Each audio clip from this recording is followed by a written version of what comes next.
Let's roll. The Twisted Tuesday has begun. The pimps, the players, the hustlers, the people that bust them, and everybody else in between along for the ride from Costa Rica to California, Montreal to Minnesota, where they mush bets in Los Angeles. We break it down. Sports Rage has begun.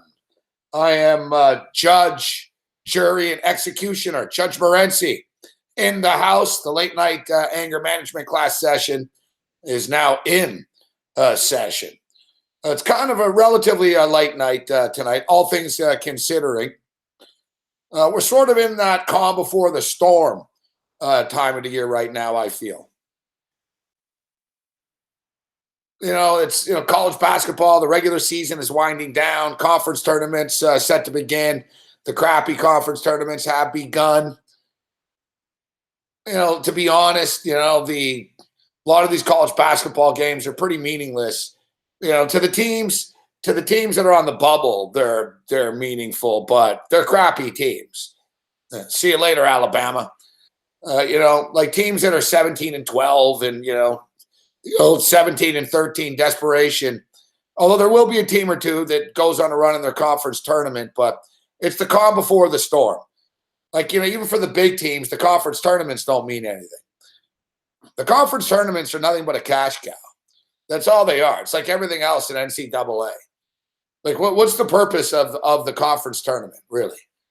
Like, what are you fucking playing? What are the standings for in the regular season? It's like, Kansas win the Big 12 title. What, now they got to fucking play in a fucking tournament and some fucking Yahoo team's going to win a tournament and they're going to be running around calling themselves Big 12 champs? The conference tournaments are stupid, really, in all actuality. They're good to bet on. They're fun to bet on. It's good TV, but that's all it is. It's actually the stupidest thing ever. You're playing in a fucking conference tournament that doesn't mean jack shit before the real tournament, 4 days before the real tournament starts. It's stupid. I've said it a million times. College basketball, college sports, they just needs a whole motherfucking revamping. They need to be shut down. They need to be shut down and rebooted. Sort of like my computer does sometimes. Shut down and rebooted. All right, so far so good as far as the video, although it's still early. It's still early. So normally Jeff Feinberg steps up and in and joins us. Normally Feinberg bobs and weaves his way through and gives us all motion sickness every Tuesday night. Except our boy Feinberg he's still in Florida. Feinberg lives a tough life. I'm not really even sure what he does. He can't be making a living, off of doing a DraftKings hit. And he's sure as hell not making a living off of doing a hit with me. He must be picking a lot of winners. Yeah, Feinberg's in Florida. He's at the golf tournaments. So we thought he was back, but no, he's still in Florida, and he's out tonight. He would have joined us from the hotel, but he's out. So Jeff Feinberg is out, which makes room for the man, Joe Lisi. It's a pleasure to be here, Gabe. The real Joe Lisi steps up in it. Joe Lisi.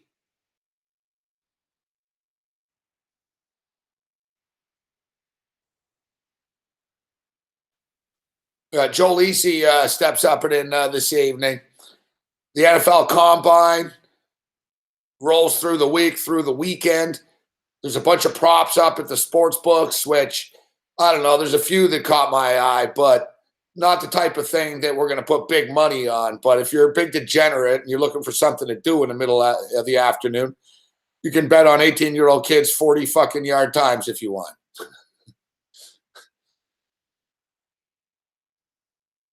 What I am interested in betting, though, is some baseball. Some baseball futures. I'm down with some futures. And Bet Online actually released some win totals for Major League Baseball pitchers, which I'm always a big fan of, actually. Thing is, when you're betting Major League Baseball pitchers, you need to do a lot of research. And, I got to go through the list, and we'll kick the tires on the list here this evening. We ran through the line earlier in the day a bit, but we'll share them with you if you're wondering. I like betting on this prop. This is a prop that I've had success with over the last couple of years. I isolate a couple of pitchers that I think can beat the total. And quite truthfully, I'm actually I'm more looking for failure than success when I'm betting these Major League Baseball pitchers. I'm trying to bet an under. I'm trying to look at a number where I can go, yeah, man, this guy's not winning 16 games. Now, there's a few overs I'm kicking the tires on. I think Zach Greinke might be a little bit underestimated. Aaron Nola is somebody that's it's a little bit interesting. So we'll take a look at some of the Major League Baseball pitcher totals.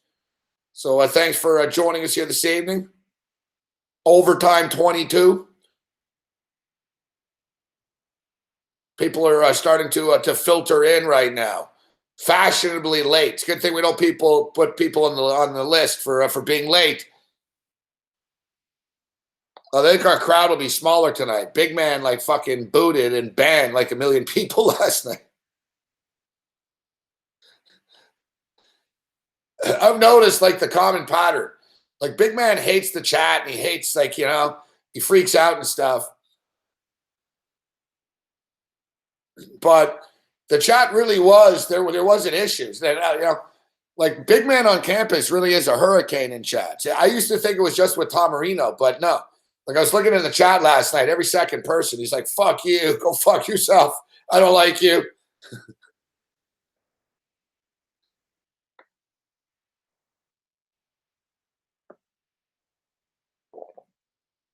I have all these people always asking me, "Can you unban me from SBR?" I'm like, dude, I didn't ban you, all right? I've never really banned anybody. There's a few people, the few known trolls we boot out, but the casual person, I've never banned anybody. I've kicked people out, but I've never put the boot down, the ban. You know what I mean?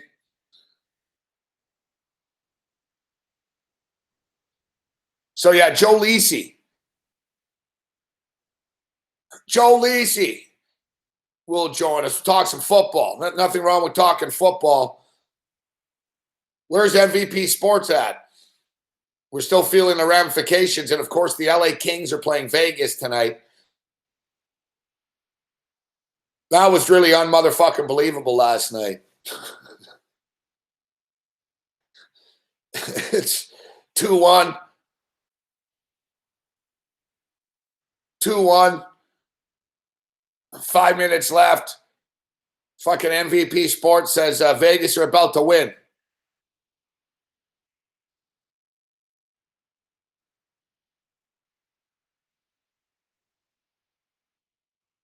Well, 10 seconds left in the hockey game. The LA Kings scored the goal. We all know what happened after the fact. How you doing, Jay? Yeah, we all know what happened after the fact. The LA Kings end up winning. Now, of course, they're playing this evening again, which I'm not really in a hurry to want a fucking part of this game. Las Vegas were the better team last night. Vegas rarely lose 2 games in a row. I believe that Vegas is the play this evening.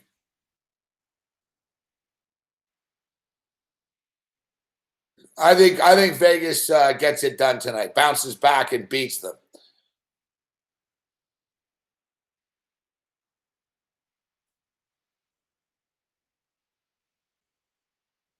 No, we can't blame now. There's multiple Stooches here somehow. I don't know how it's possible.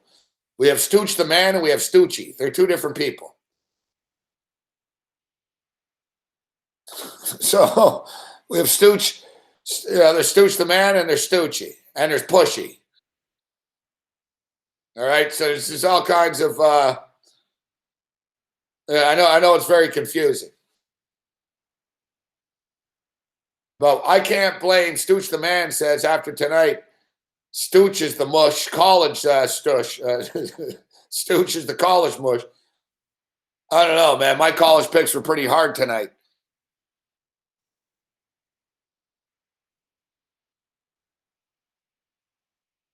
Mississippi State are no longer 18-1 on their home court. We'll tell you that much.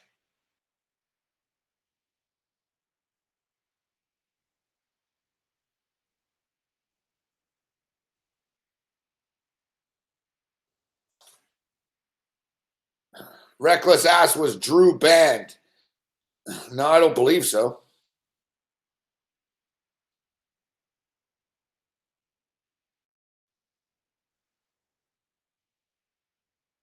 Yeah, so like at Mississippi State, you look at tonight. How did Alabama do tonight? Fucking High Point. High Point are 13-point favorites. They were getting killed all night. There were a lot of teams.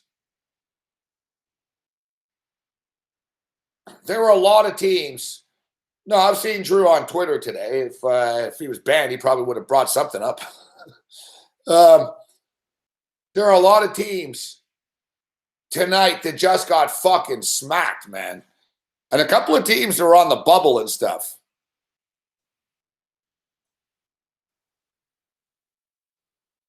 Couple of teams that were on the bubble. I don't feel for the bubble teams though. I'm not a fan of betting on desperate bubble teams. A lot of people are because they're desperate, but I always figure if they're desperate, they're kind of crap, right? That's why they're desperate. But Mississippi State aren't a bad basketball team. They were 18-1 on their home court. I've got to stop fucking with Tennessee. I haven't bet against Tennessee a lot. I don't really bet a lot of SEC basketball, to be honest with you. There's so many conferences. It's better not to bounce around. Like, Malinsky's talked about this. Find a conference that you know real well, focus in on it, and crush it. I do my best betting basketball. Big East. I'm in the East, fuck. I don't know. Like, I'm fucking right in the middle of it. So, Big East, ACC.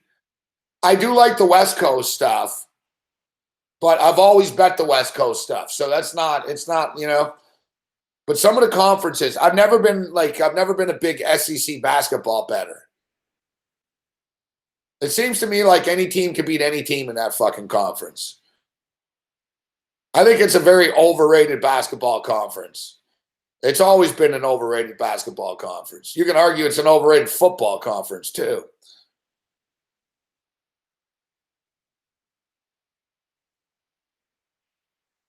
You can't argue the NFL talent that the SEC. It's still a premier football conference, but really, most of the NFL talent that's being produced from the SEC is really only coming from 4 or 5 schools.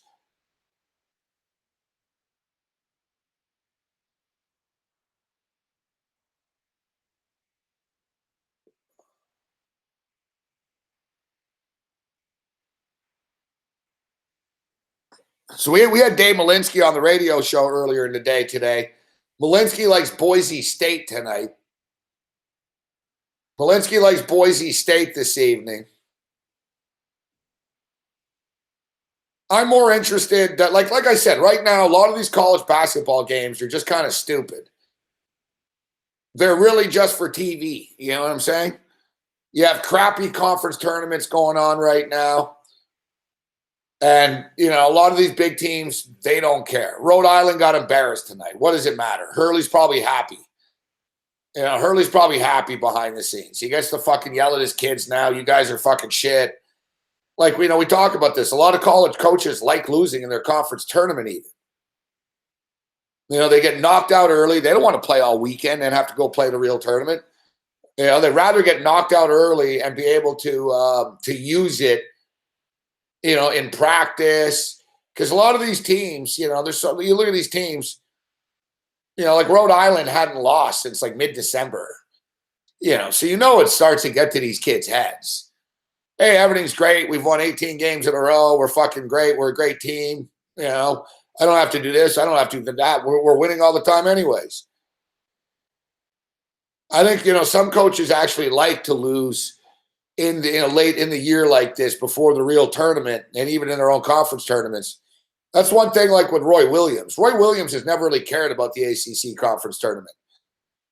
Sometimes he's won like by default and sort of just, because they're just better. But like there's certain coaches, like Coach K really fucking loves it. Like he tries to win that fucking ACC tournament. Bill Self, I'm not so sure how much Bill Self really gives a shit about winning the Big 12. The Big 10 will be interesting just because it's this weekend. It's so much earlier than the tournament. They have an opportunity to like put the pedal to the metal and go for it, knowing they're going to have 11 days off anyways before the dance starts. Well, we've got the Clippers and the Nuggets tonight. And I like the line movement that's going on right now.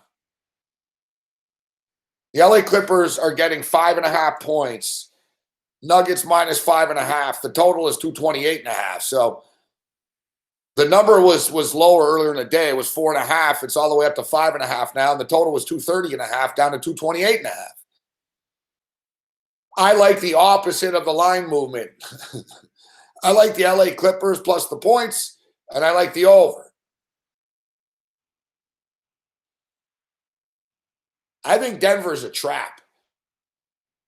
I think people are walking right into this. Now, is it the Babano 5-star lock of the month?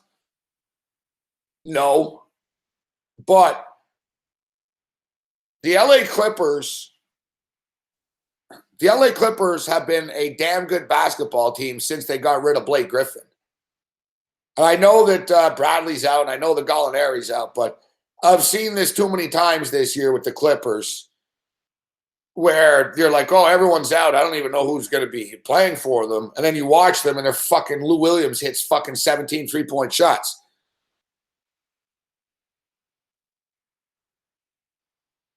The Clippers are a good team. The Clippers are 9-2 against the spread their last 11 road games. You can get the Clippers. The Clippers will be flat every once in a while as a favorite at home, but I don't know what it is about this Clipper team, but they've been balling, man, on the road. They've been balling on the road. Denver coming off the 5-point loss to Houston the other night. Total 228.5. The number's going up because of the injuries with the Clippers. Gallinari's out, Bradley's out. But the Clippers really do have like a next man up mentality going on all year. We saw it. We've seen it in the revenge games. What happened? The Chris Paul and the Rockets going to Los Angeles. Remember, not only that, they didn't have James Harden, but I remember the Clippers were beat up too that night, and the Clippers kicked the shit out of them. The Blake Griffin game with the Pistons, same shit. Fuck. The Clippers went there. They went to Detroit. Blake Griffin revenge. The Clippers beat them outright. Fuck, with like half their team, half their roster only. Tobias Harris is really, really killing it for the Clippers.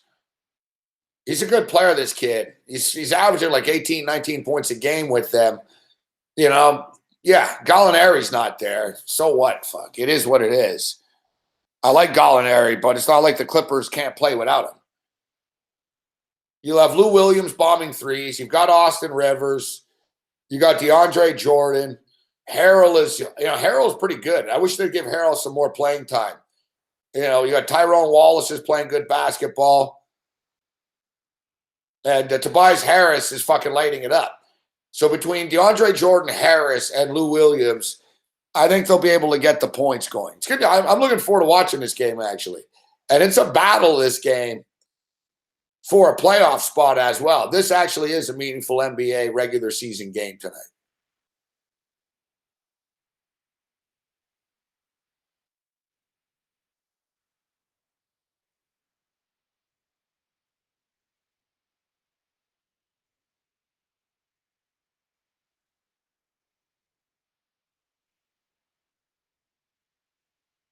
Yeah, you look at the Blake Griffin trade at first, people are like, oh, the Detroit Pistons. If you actually look back on this, they gave up fucking way too much, man.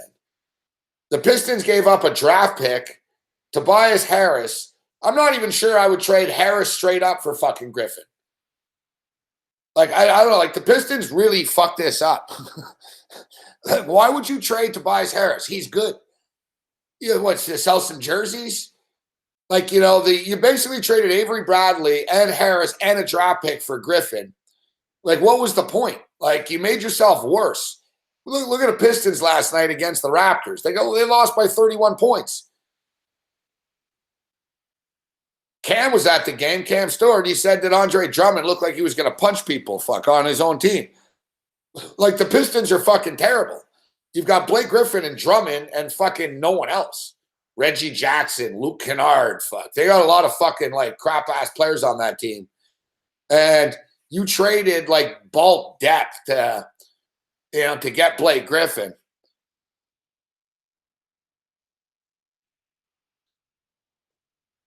Like, honestly, like, Harris is Blake Griffin's good. He's a star. Is he a superstar? No. Like, they traded superstar stuff for a star when it looks like Tobias Harris is a star with the Clippers. That's the thing. And you gave him a draft pick, and you gave him Avery Bradley. Like, the Clippers got better in the deal. Yeah, like the Clippers, like people think, oh, the Clippers are tanking because they're not going to sign this guy and do this. No, look, they re-signed Lou Williams. They didn't trade DeAndre Jordan. And they bring in Bradley and they bring in Harris. They actually got better. Like, if you're the Clippers, are you a better basketball team, like with fucking Avery Bradley and fucking Harris, or with Blake Griffin? And Harris and Bradley, they play better defense than Blake Griffin does. So Blake Griffin, yeah, whatever. You're going to dunk a couple of basketballs and shit. You'll sell some jerseys, but I mean, you're getting smoked by 30, and now you've quit already and tapped out. That was a short-ass honeymoon, man, there.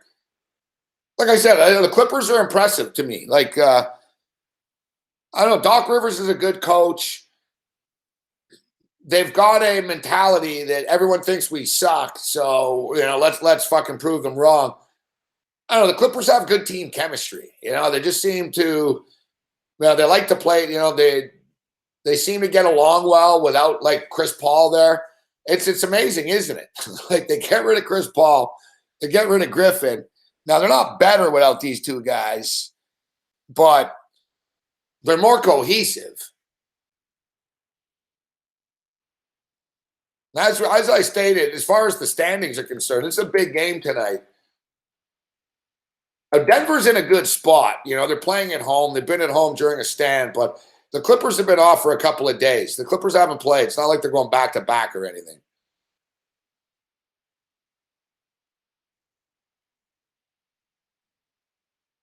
Like, as it is right now, the LA Clippers are one game behind the Denver Nuggets.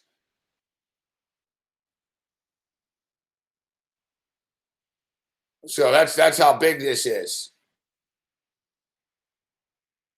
The Utah Jazz, despite their big win streak, they're still on the outside looking in as far as the playoffs are concerned. Clippers are one game behind the 8th spot, and the Denver Nuggets are hanging on to that. Yet, the Oklahoma City Thunder are only one game ahead of Denver, and New Orleans are tied, and Portland are tied. It's a logjam in the West. So it should be an entertaining basketball game. You've got the Denver Nuggets coming off the loss. The Nuggets, of course, are a very good home team. We can't discount this. And they were rolling.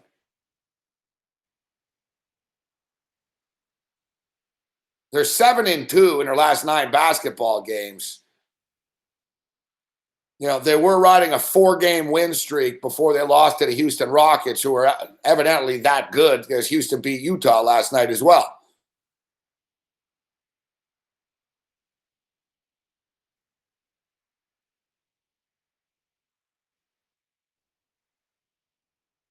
Yeah, we see the Paul Millsap is a game-time decisions, and even if he does play, he's going to be limited as far as minutes is concerned tonight. That's another thing with the Nuggets. The Nuggets are a good team, too. The Nuggets are a lot like the Clippers. That's why they are where they are in the standings. They're good, but they're always trading players. They're always sort of fucking doing shit. Guys are injured. Oh, we traded this guy. We're sort of, we're not tanking. We're just sort of tweaking. And when Denver's playing good basketball at home, they're a good team. They have a lot of good players. You could argue Denver should be better, actually.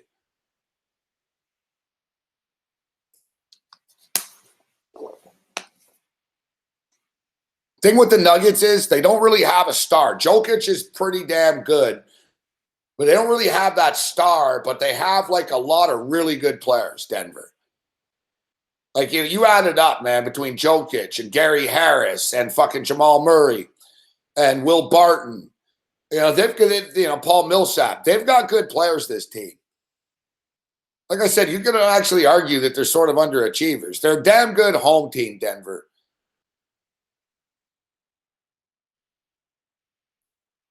Yeah, it's enough talking and it's time to click.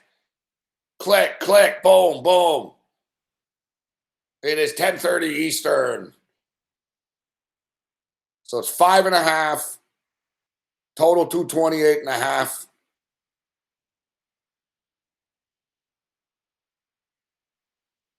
We're going to take the LA Clippers. I got the Clippers here +6, -116. +6, -116. Over under 228.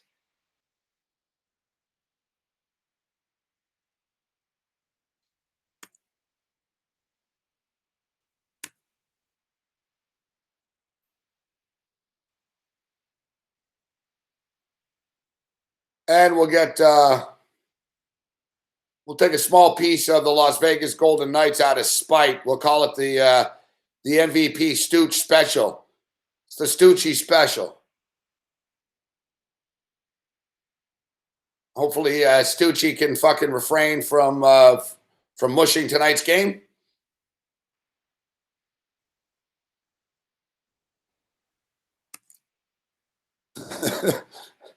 It just felt inevitable. I knew they were going to score. You know what? Like I had a feeling they were going to tie the game. I had a feeling they were going to tie the game already. So when I saw him say it, I knew they were going to tie it. After that, I just know, oh, yeah, they're tying this. they're going to tie this.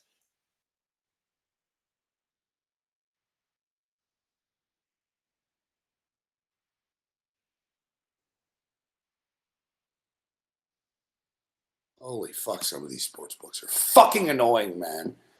I know the line changed. Good. The line changed. Fine.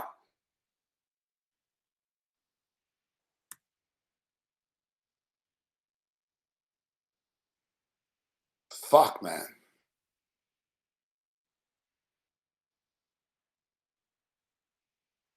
I'm more of a fan of online in Las Vegas, and I've lived in Las Vegas and I've bet online for years, so I know both experiences, but I'm actually sick of looking at a computer and fucking clicking and fucking dealing with, line change, restart, this. Like, looking forward to being in Vegas and just fucking betting at the window. Bam, fuck, right after the game. Fuck, where's the money? That's the best part about betting in Vegas. It's that feeling, like you're in the book, the game's over, you're like, yeah. And basically in about 120 seconds, there's basically a rush to the window of winners.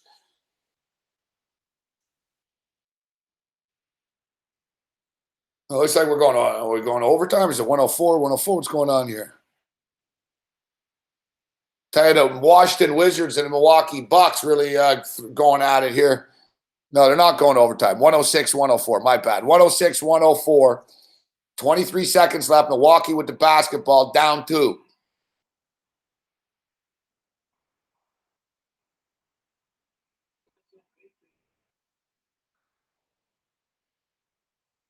They're running out of time. Freak.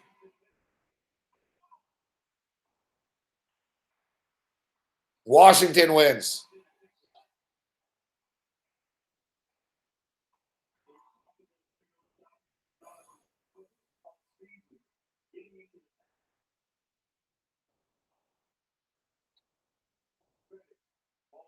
The Greek Freak got the shot. They were down 2.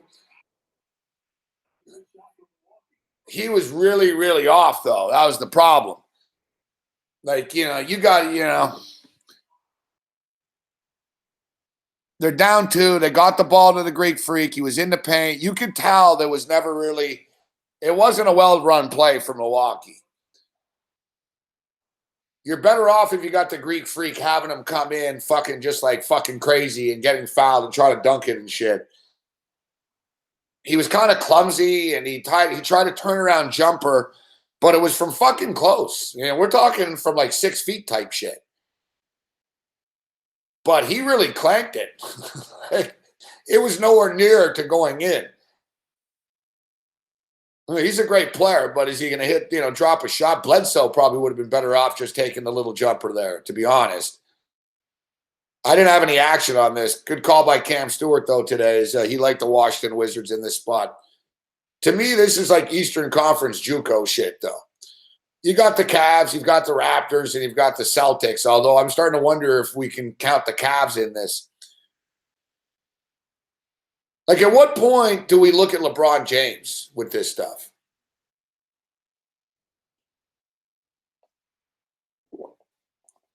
He seems to get a free pass all the time. It's never his fault, Listen, he's a great player, but it's always, well, who is he playing with? I don't know. He had Kyrie Irving. He has Kevin Love, all right? He wanted J.R. Smith. He's the one that told him to re-sign Tristan Thompson.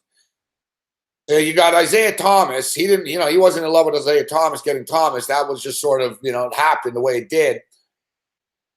But then after, he gets George Hill, they get Rodney Hood, and then he's happy again for a day. And then after a week later, he's not going to be happy? That's the thing there's a common pattern with LeBron James. Like, you get there, it's all good, and then he'll just blame you after. Oh, it's George Hill's fault. Like, they're already doing it. George Hill's not playing well with them. Rodney Hood's always injured. I don't know. Like, we fell for it. And listen, I'm a Raptor fan, as you can see. I'm a Raptor fan, and I was enjoying watching the Cavaliers' demise with Isaiah Thomas there because I knew they were fucking helpless. After they made the deal, I was sort of indifferent about it, but then I realized, I'm like, you know what? They fucking did get some good players here, and they're going to be getting Kevin Love back, and they're going to be better defensively. But truth be told, they're not better defensively. Do they look any better defensively to you? They're not any better defensively. I think every game has gone over the numbers since they made that trade. I think, listen, Isaiah Thomas is a bad defender, but I think we were unfairly pinning it on him completely with the Cavalier games, like just skyrocketing over the number. Look at tonight. They couldn't stop the fucking Nets. The Nets are fucking quit, right? The Nets have like backups and fucking, the Nets are a shit show. And what did the Nets score on them? 124, whatever it was. The Cavs can't fucking stop anybody.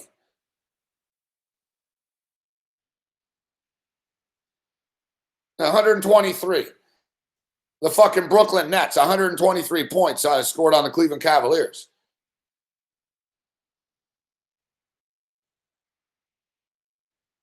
You look at the Cavs. They gave up 123 points tonight. They played at home on national television against the San Antonio Spurs, who were kind of an average Spurs team. They got smoked, fuck. They lost by 16 fucking points. They gave up 110 points. They can only score 94.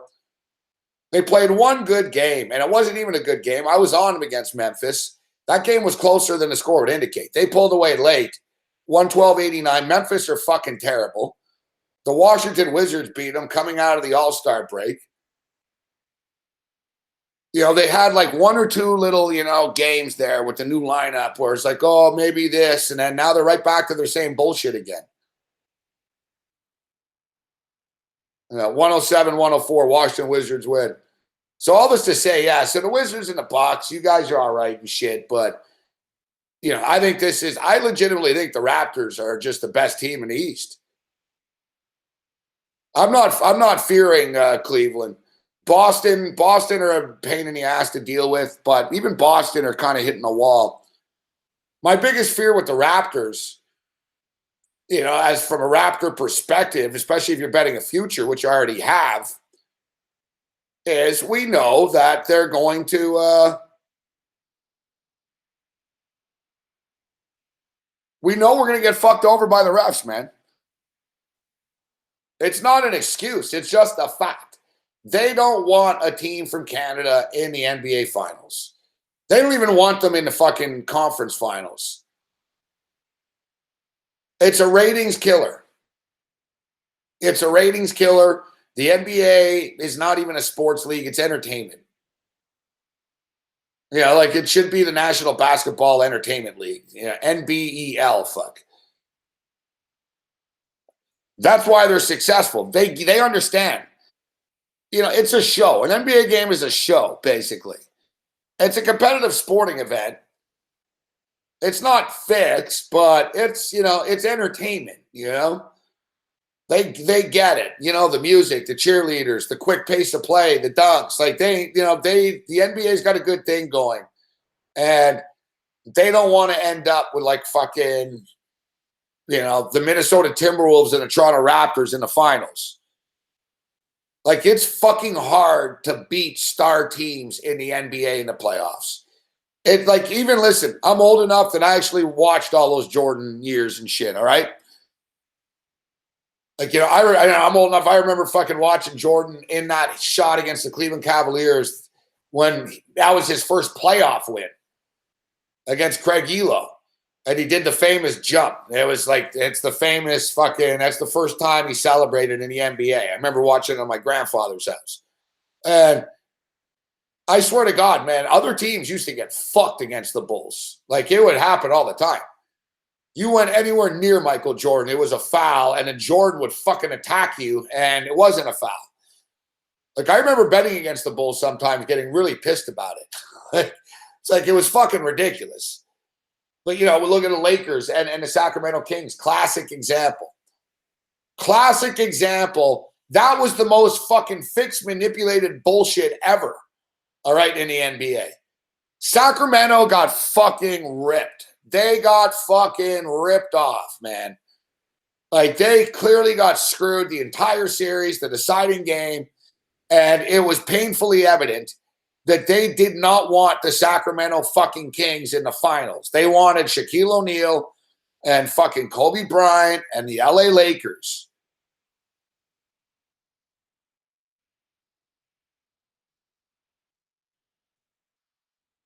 Like that exactly too. Like that was the fucking Austin St. Clair. You remember that was like the biggest pile of crap like ever, where it was like, just admit it. You guys in the playoffs, it's about fucking ratings. And I've seen it firsthand, guys. I've seen it firsthand. In the first round of the playoffs with the Raptors, they're not in a panic, the league. They don't mind, you know, they want the league they want, oh, it's a little success, it's cute in Canada. And then the second round, they start putting the vice in a bit. And then the third round, I remember 2 years ago when the Raptors made it to the Eastern Conference Finals, it was like, it was to the point where they were calling fouls when there was nothing. Like everyone on the Raptors, like if you isolated the replay, everyone on the Raptors was just standing there doing nothing. Foul. And you remember Casey was like, on who? Tell me on who. And they wouldn't say. It was so bad, if you remember, Kevin Garnett fouled out of the game and he just fucking sort of hid. And fucking Crawford was like, no, it's okay. And it's always Crawford, whether it's Danny Crawford or fucking Joey Crawford. I don't know what the fucking deal with the last name Crawford is with NBA referees, because you're both fucking cocksuckers. And whether, you know, one guy's a white bald guy and the other guy's a middle-aged black guy. Like, but you're both company men. You know, you both suck the commissioner's dick. Like, I fucking hate Joey Crawford. And Danny Crawford, I fucking despise. All right? I'm an equal opportunity hater. I hate both fucking Crawfords. Like, Joey Crawford was a fucking dickhead. For fucking years, that guy was a dickhead. And now Danny Crawford's the fucking worst. He's the biggest pussy-ass, fucking kiss-ass bitch of the NBA. Like, he's the new hitman, like Steroids is.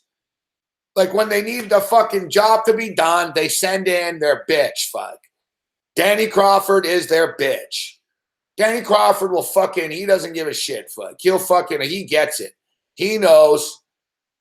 It's not like they tell him. He knows. If I want to ref in the NBA Finals, I got to get them the teams they want to get there. Fuck. You know, like everyone knows the fucking game.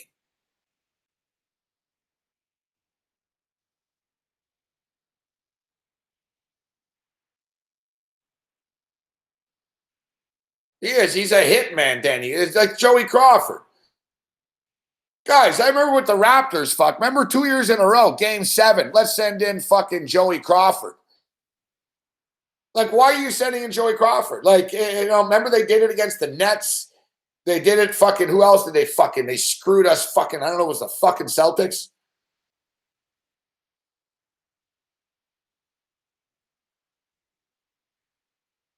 That guy, Danny Crawford, is a fucking tool.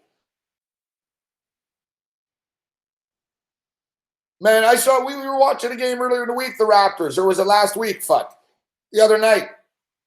JV gets slammed across the face, no call. Because now they don't want the Raptors getting the 1 seed now. Because the Raptors get the 1 seed, their nightmare becomes realer and realer. Raptors get the 1 seed, they fucking bounce fucking team number 8 out of the way. They don't have to play Cleveland and Boston. It's a nightmare scenario, I'm telling you. Like, that's the problem. The Raptors are the best team in the East. To me, they're clearly the best team in the East. But come playoff time, they're going to be playing against 8, not 5. They'll have Joey Crawford and the dumb chick fuck. I fucking would like to punch them in the face, man. I fucking hate fucking Joey Crawford. Danny Crawford, too.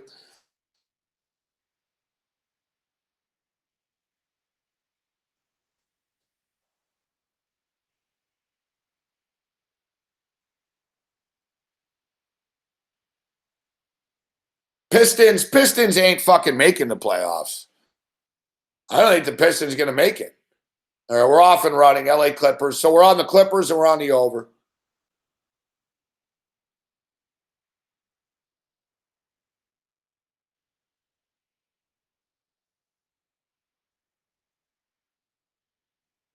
Brian says, I'm a Pistons fan. They're not making the playoffs.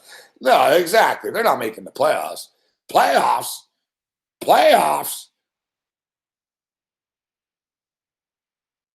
They're fading.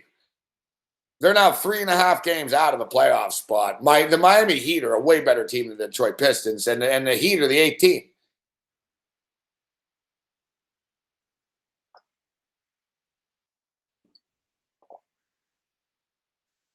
The one team that's hot right now that's not in the playoffs in the East are the Charlotte Hornets. Hornets are riding a 5-game win streak right now. They're playing themselves back into contention, but they're still 4 games back. And we see this crap every year from Charlotte. Charlotte goes on these little runs, and then reality catches up to them. They're just hot, and they're playing a bunch of games at home right now. They're actually not that good.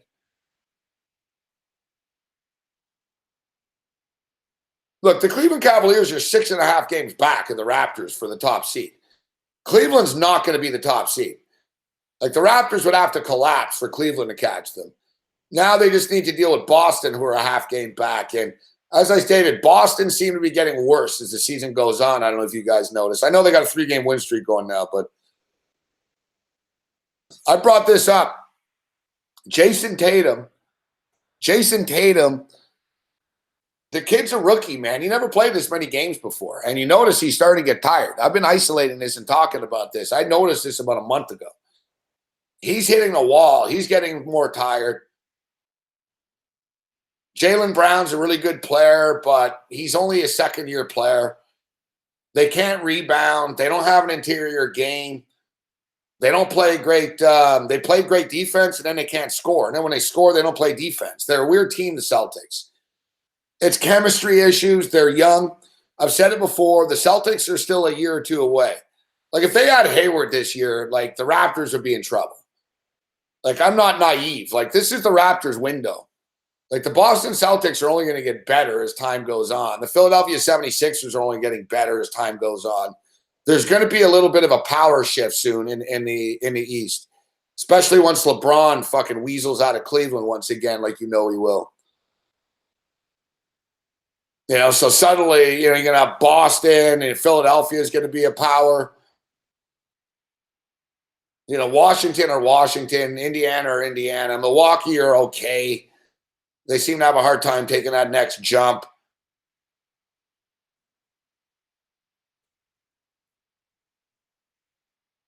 All right, so it's 5-4 early. 5-4 early here. So college basketball tonight.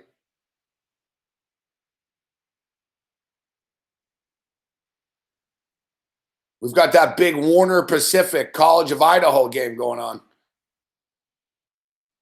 I'm very surprised North Carolina is losing right now. It's 80-78 with 2 minutes left. We hit the over in the game. Cash that. Cash that one.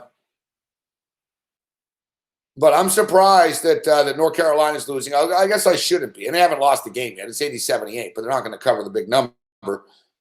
But as we stated, there's just a lot of teams on their home court not getting it done tonight. One team that is Arkansas, rolling Auburn right now, 80-65. We're on St. Bonaventure. St. Bonaventure and Davidson are tied at 70. This is a big game. St. Bonaventure and Joe Lunardi's first 4 out of the NCAA tournament. Now, one thing I will say, I hate being the guy that, Joe Lunardi's fucking tournament. I always hate that. It's like, Joe Lunardi, shut the fuck up. Are you on the committee, Lunardi? First 4 out, but nevertheless, fuck, he is pretty accurate. So yeah, St. Bonaventure on the first 4 out bubble right now. This is a big game for them. They need this game. I think they get this game. They're now up by 3, 73-70. I was concerned. I like the over in the Creighton DePaul game, but I was a little concerned that fucking DePaul would fucking quit, and they did. DePaul have really rolled over, guys. This is a team with no life. I mean, they were 9-point underdogs. You're losing by 23. TCU is up 57-56. We're not going to get the over the DePaul Creighton game because they're only at 130. It's 78-52 with 2.5 minutes left. TCU 57-56 up on K-State right now. K-State hanging around at +6.5. This game is sailing under the number. Miami, Florida right now up 80-78 with a little under 2 minutes left in this game. This game has already gone over the number. The total is 151.5. They're already at 158. The Oklahoma Sooners, the wheels have fallen off the Boomer Sooner wagon.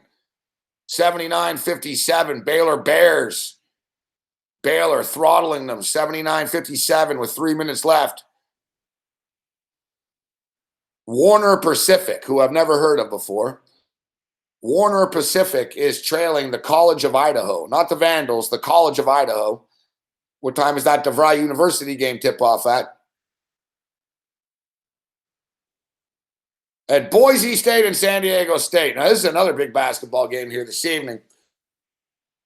Now, I'm sure some of you guys are always on top of this stuff. I'm sure you can confirm right now. Yeah, they're a one-man team, and that one man, Trae Young, has hit the wall. Sean Thompson. Trae Young's all tired. I'm assuming that Pope is playing tonight if the number keeps going up, right? The Pope kid on San Diego State. Like I said, we had Dave Malinsky on earlier in the day. And Malinsky likes Boise. He liked Boise State at 3.5, 4. It's up to 5.5 right now.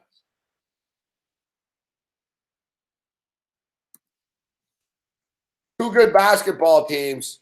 I got to tell you, San Diego State have done a nice job in the first year post Steve Fisher. Play a more up-tempo style of basketball. Yet the injuries have caught up to them a little bit.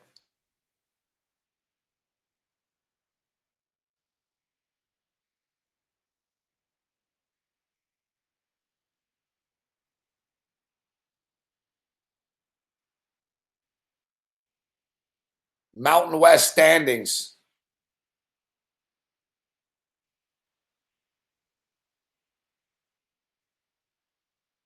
Mountain West standings. Boise Boise aren't going to win. They're 2 games behind Nevada. They're 22-6 though, so you know they're not rolling over.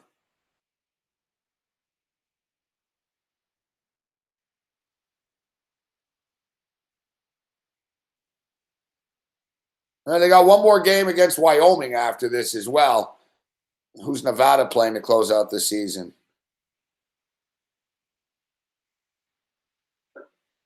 Well, they're playing UNLV and San Diego State. So yeah, Boise State's coming in here thinking that they can still win the Mountain West. San Diego State's not going to be in the tournament. They're a 17-win team. One of their players took $1,400.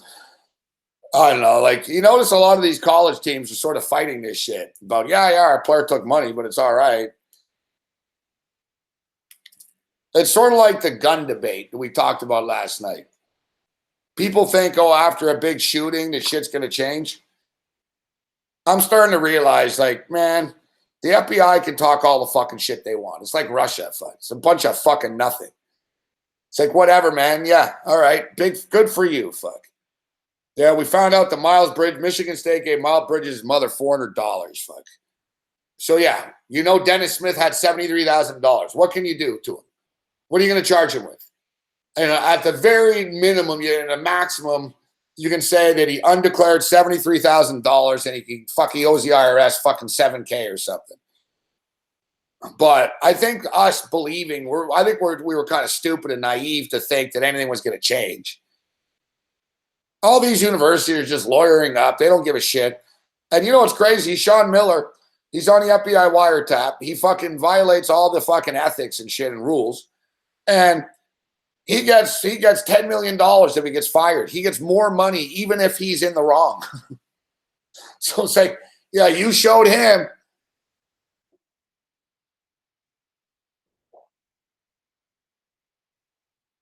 You could tell watching the games this weekend, like I did on the mainstream networks, like they were in full court press, man. Like Kevin Harlan and CBS, they weren't like, oh, you know, college basketball really needs to be cleaned up. And I think this is a good first step that the authorities are looking into this. He was like, Tom Izzo's proactive. Izzo's a great guy. It's a witch hunt. And, you know, and that was CBS. Like, remember a few weeks ago, even Tracy Wolfson was up his ass. Now CBS is like kissing his ass because CBS is the rights holder of this shit. College basketball goes to shit. CBS's fucking investment in this shit goes to shit. It's CBS's worst fucking nightmare. They don't. We're talking about the Raptors in the NBA Finals.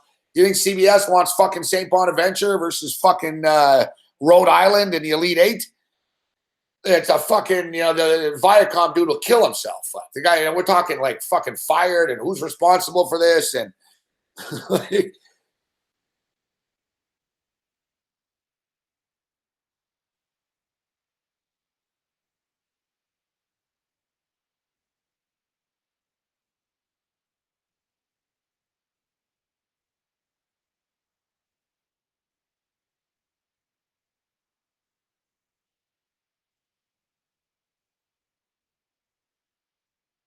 Lomas says he doesn't think Pope is playing. It was a game time. It was going to be a game time decision.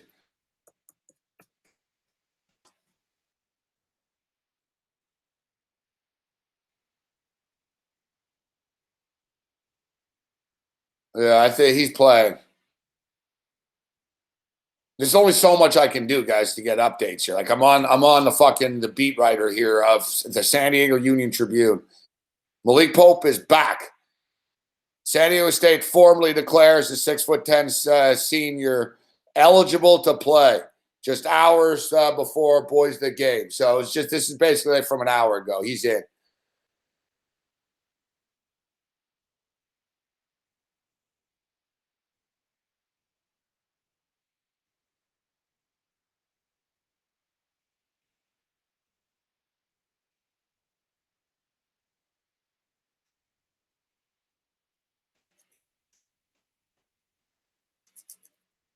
Sean Thompson. Yeah, you know what I don't understand about Michigan State, Sean? Is like with the Nasser shit, why didn't they just say, listen, we fucked up. We fucked up. We had no idea this was going on. We're idiots. We're ashamed, and we're gonna restitute. We're gonna take care of this, all right? And instead, like behind the scenes, they shame the fucking gymnast girls. All these chicks are getting fucking raped by the football players. D'Antonio and Izzo are both out of fucking control, and they're getting away with it. It's like it's a fucking shit show up there. I'm not just saying this because I'm a Michigan fan. It just is. It's just a shit show. There's no integrity with this program. A little bit, just a little bit of dignity is fuck. Like everything's a denial. Like even after the Nasser shit, one of the board of director guys, a former basketball player, fucking remember like the fucking chick president didn't want to step down. She was fucking she was defiant. They just fight and lie. They're like politicians. It's not just Michigan State, so I don't want to isolate them. They're just all sleazeballs, this shit.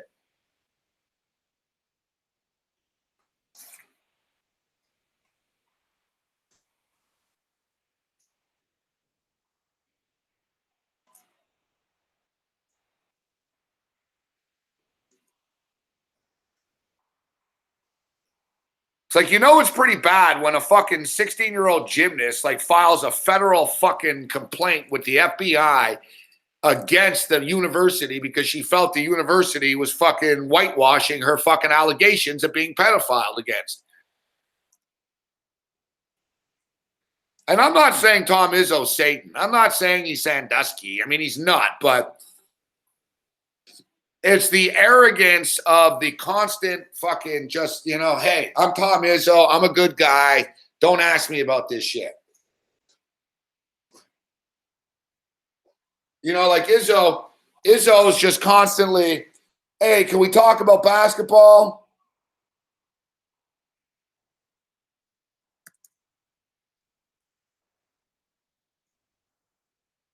Now's not the time to talk about this. He's been saying now's not the time to talk about this forever. The thing is, he's not responsible for Larry Nasser. The thing is, he knew. Fuck. Nasser was there forever. Izzo was there. But once the Nasser shit, like I said, ESPN outside the lines, man, they've been kicking around East Lansing, and it's getting ugly.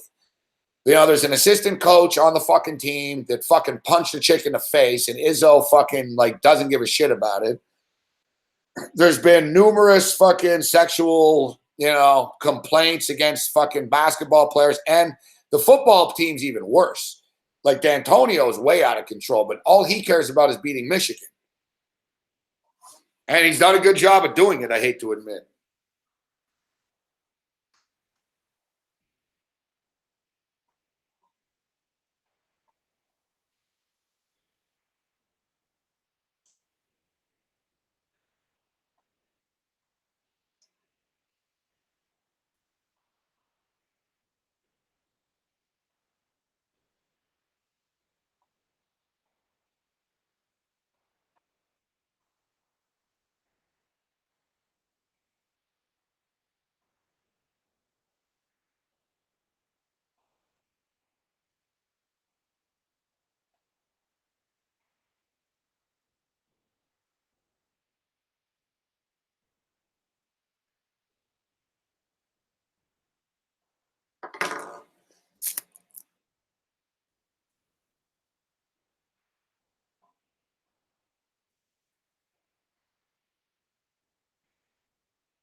They need to pay the players.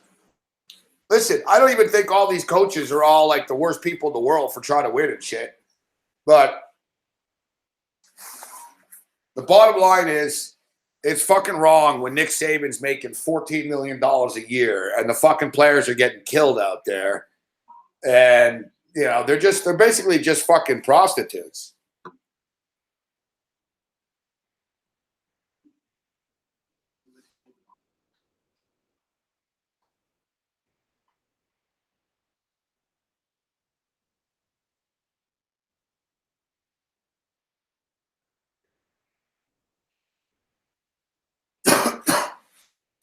Like, if you think about it, in a capitalistic society, that shouldn't exist.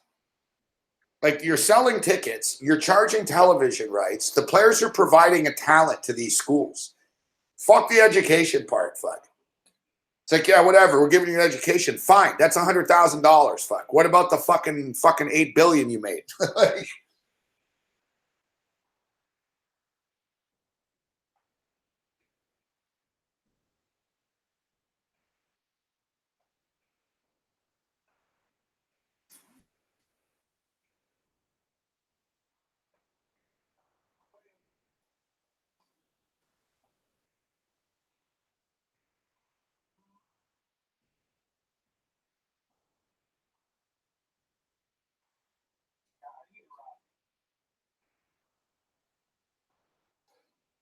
you pay the players and you tell them, listen, there's a code of conduct. If you punch a chick, you're fired, fuck. All right? You want to get paid, but if you punch a chick, we're not covering it up for you.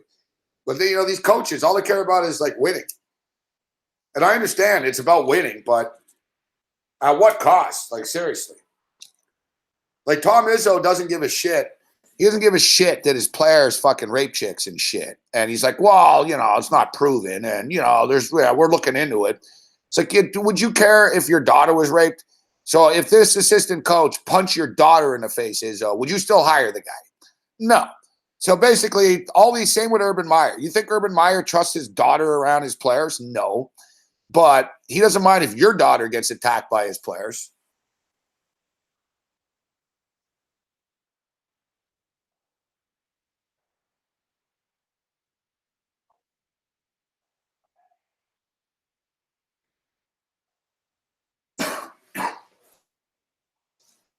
That would be the test, fuck. Do you trust your team with your kid, fuck?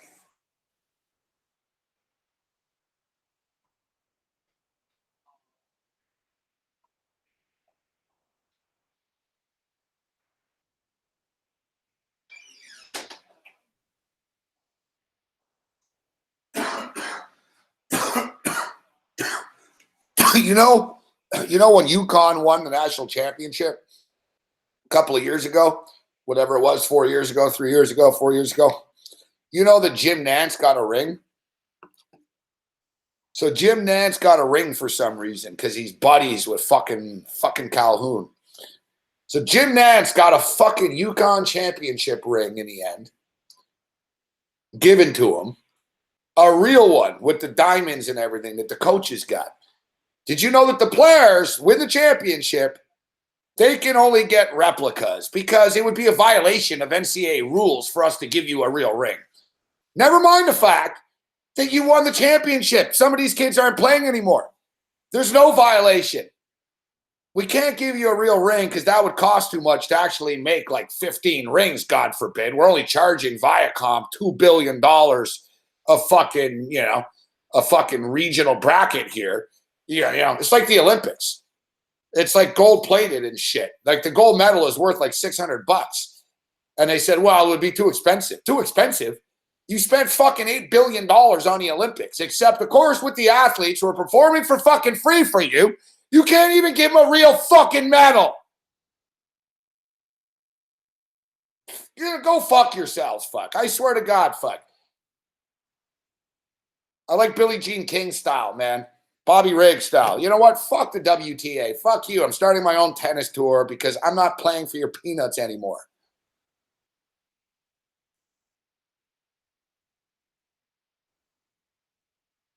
Yeah, the gold medal is a silver medal in gold, Nick. You're right. Exactly. it's like we can't afford it. What do you mean you can't afford it? Do you think the Olympic executives fucking are sleeping at the Best Western? can't afford it. It's like today I see Ben Carson. Fuck, Ben Carson spent $31,000 of taxpayers' fucking money on a coffee table.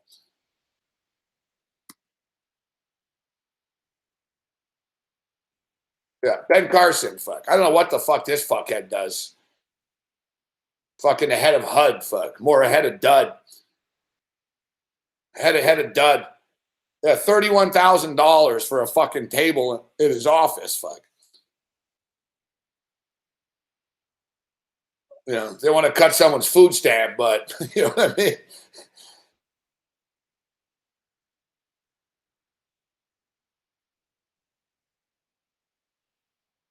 Yeah, the ring thing is ridiculous. So, like, you know, like the broadcasters getting rings and shit. Like, everybody's making a shitload of money. That's my beef with this.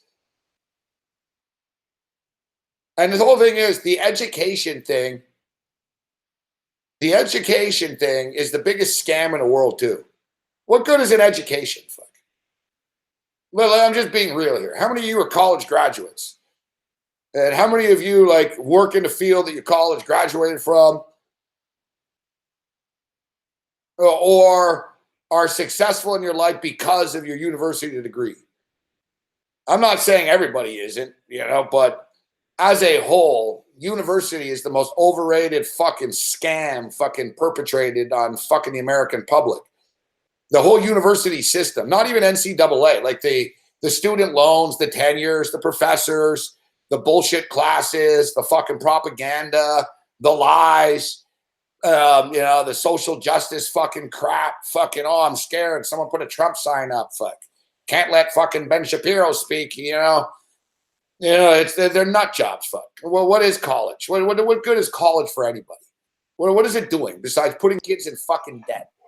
You know, little Jane goes to fucking college to be an artist. Fuck. She ends up being a fucking waitress at a strip club.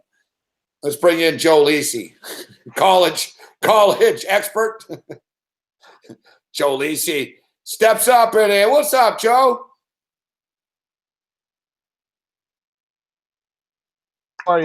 Yeah, college sports, nothing better, right?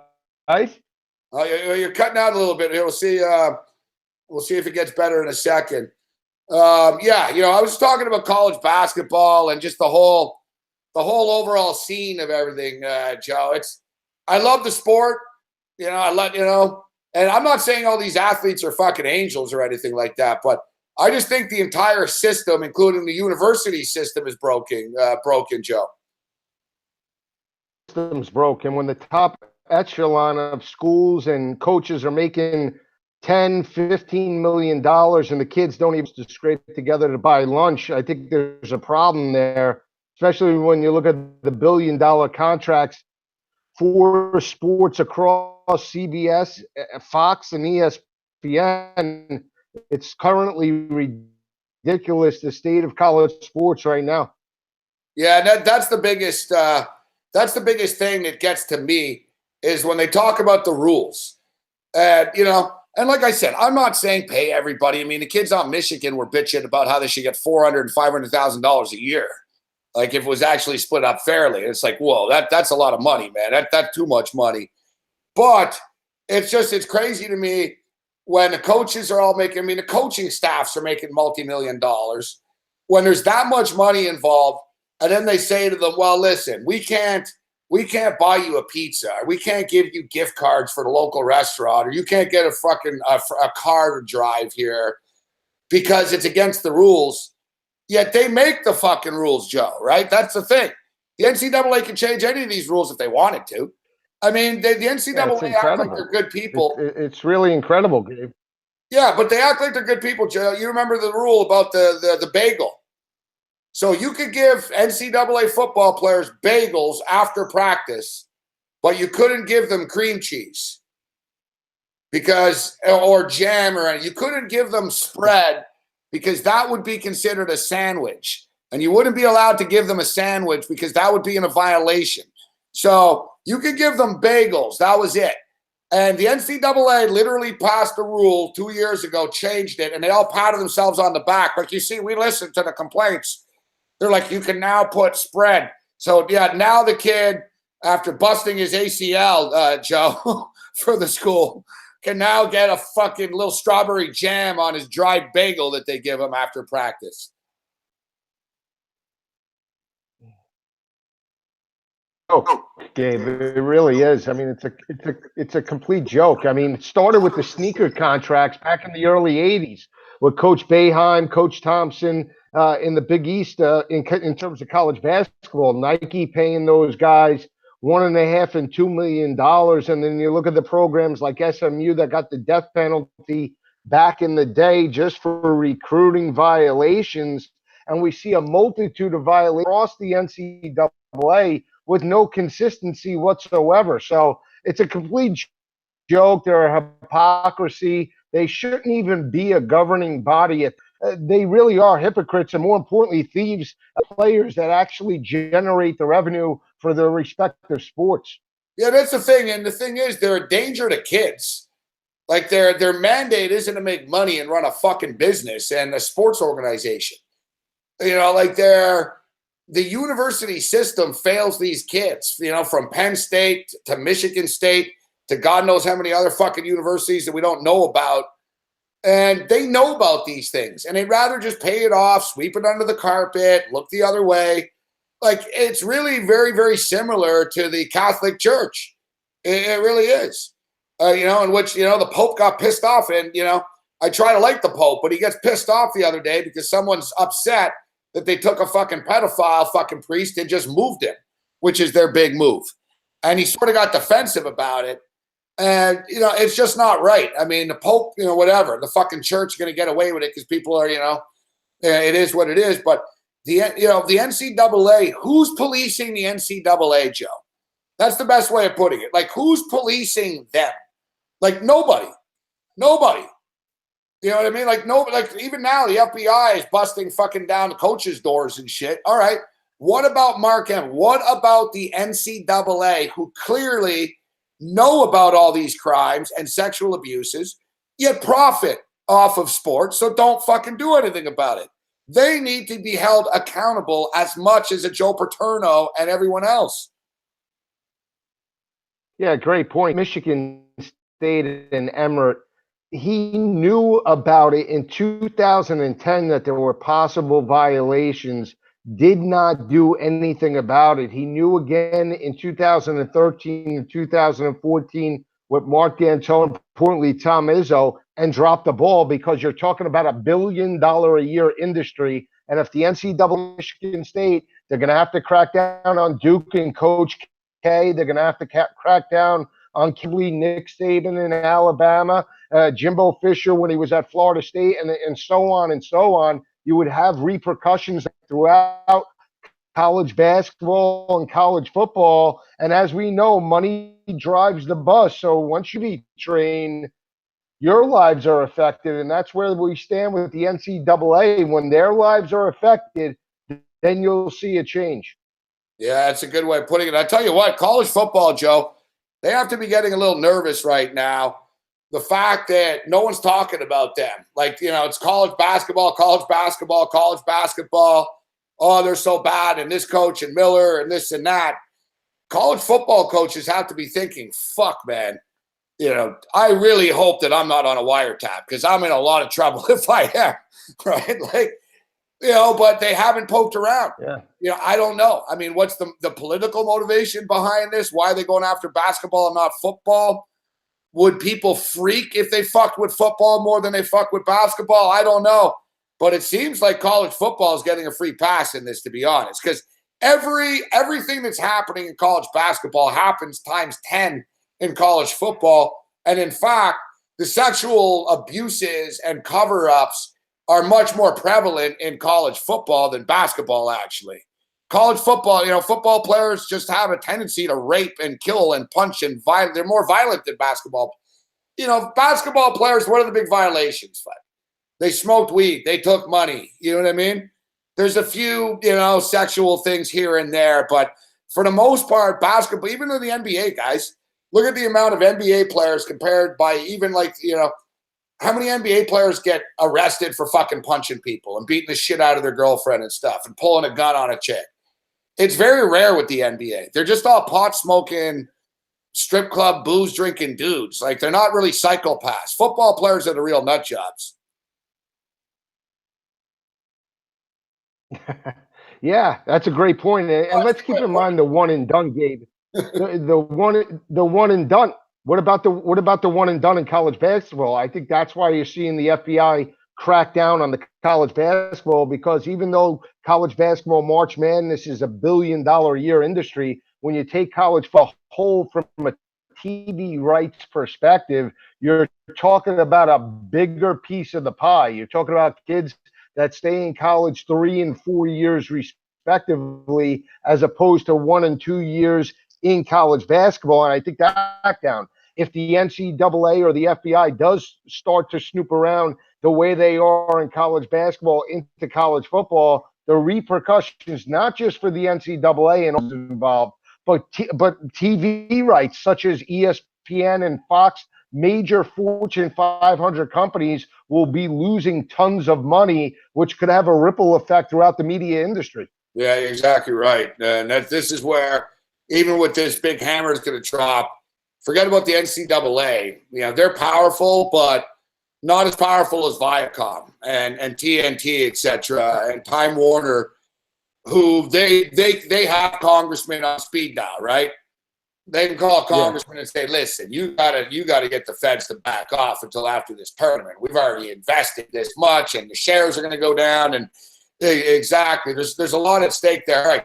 Well, there's a lot at stake. And here's another thing that I find to be bullshit. The NFL Combine. The big, to me it's stupid. Like the NFL Combine is another thing. It's just stupid in the sense that I understand if you have football drills, but this fucking vertical shit and bench press this, what is this, Mr. fucking, is it the Superstars competition? Remember the old show? Yeah, Is it a strongman competition like the Norwegian guys that pull fucking buses and flip fucking tires on ESPN at 2 a.m? Like, the strongman stuff? It's like, whatever, man. So what? You can bench press. Good for you. Fuck. You going to be able to block J.J. Watt? I don't know. Like, I can't tell about you bench pressing.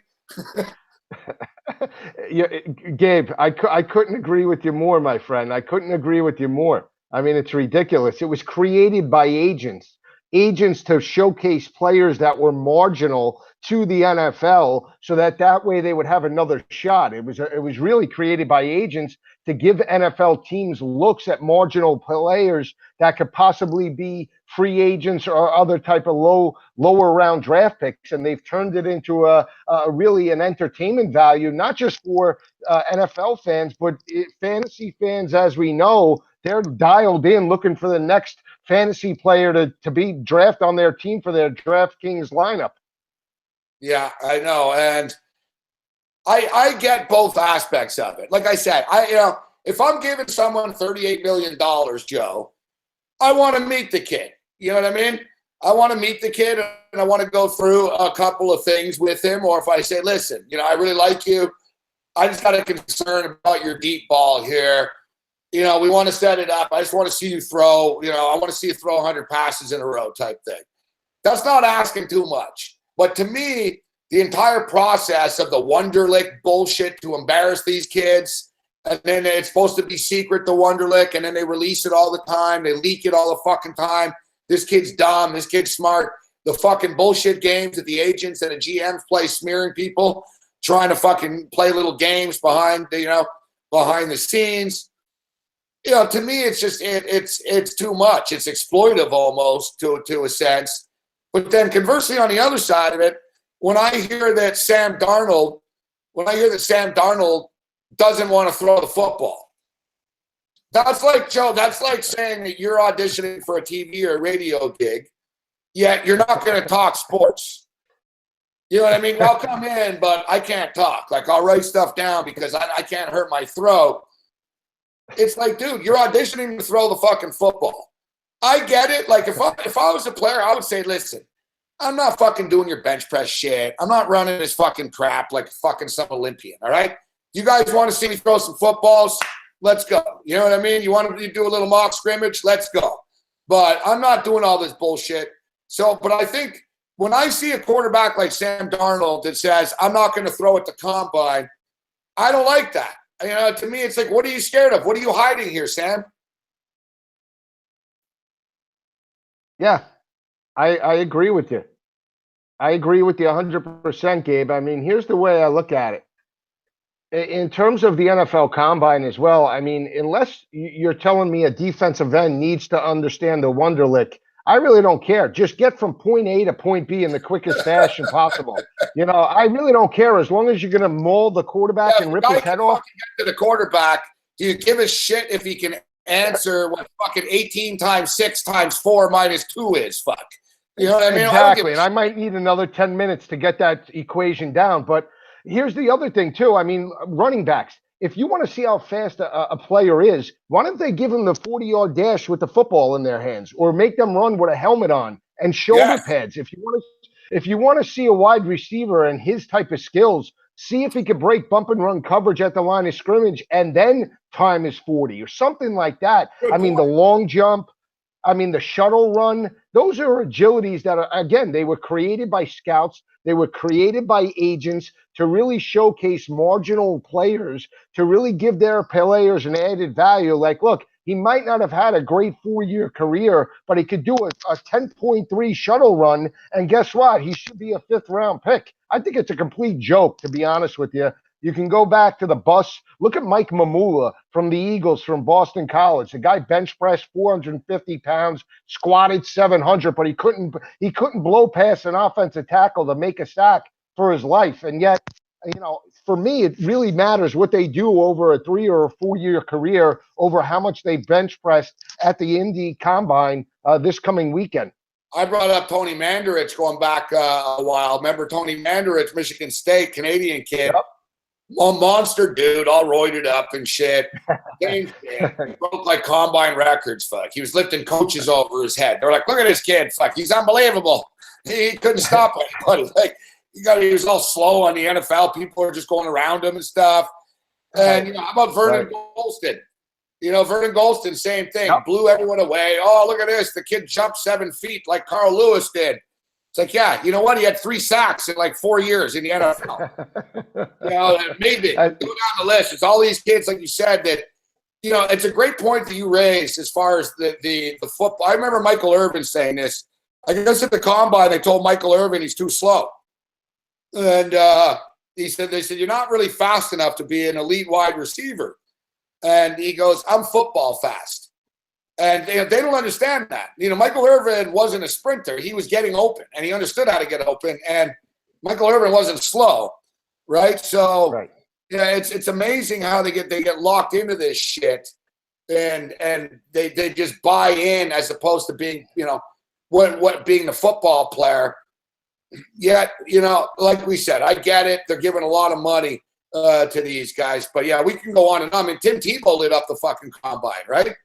Yeah, he did. And how about the Senior Bowl? That's another one that I really laugh at in terms of, if a player really wows at the Senior Bowl, especially in offensive defensive lineman. Offensive defensive line continuity is going to be the worst in a week type of preparation. So I don't put a lot of weight into these Senior Bowls. Guy wowed scouts in a 7-day practice. To me, it's meaningless. I want to see what he did over a 4-year career against the better teams on his schedule. For me, that's how I gauge players going through the combine and the NFL draft.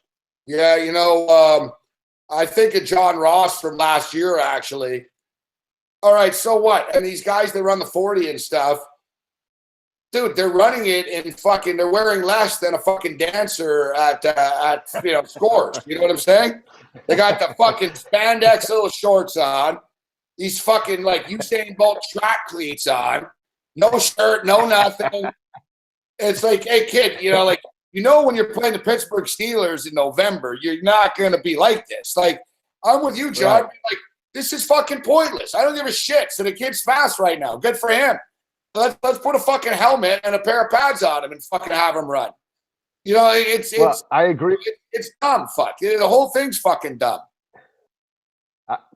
Hey, Gabe, how about this? I'm from the mentality of football, both college and the NFL, where take me back to remember the movie The Longest Yard with Burt Reynolds? That's the type of mentality that it takes to play in the NFL. I don't care if the guy is a 4.2 40. If you crack him in his mouth or you hit him hard enough, he'll break. And that's the type of NFL that I like to watch, and the type of players, blue-collar players, that I think translate to the next level, both offensively and defensively. So I agree with you. You look at these one-hit wonders. Chris Johnson, 4.2 40. He had a dynamic career for a couple of years, but in terms of longevity and being an elite Hall of Fame running back, we know that he wasn't up to par in terms of his NFL career. I will agree, too. Players that light it up at the Senior Bowl tend not to really – there's been a few. Look, Dak Prescott was good at the Senior Bowl, and it catapulted him.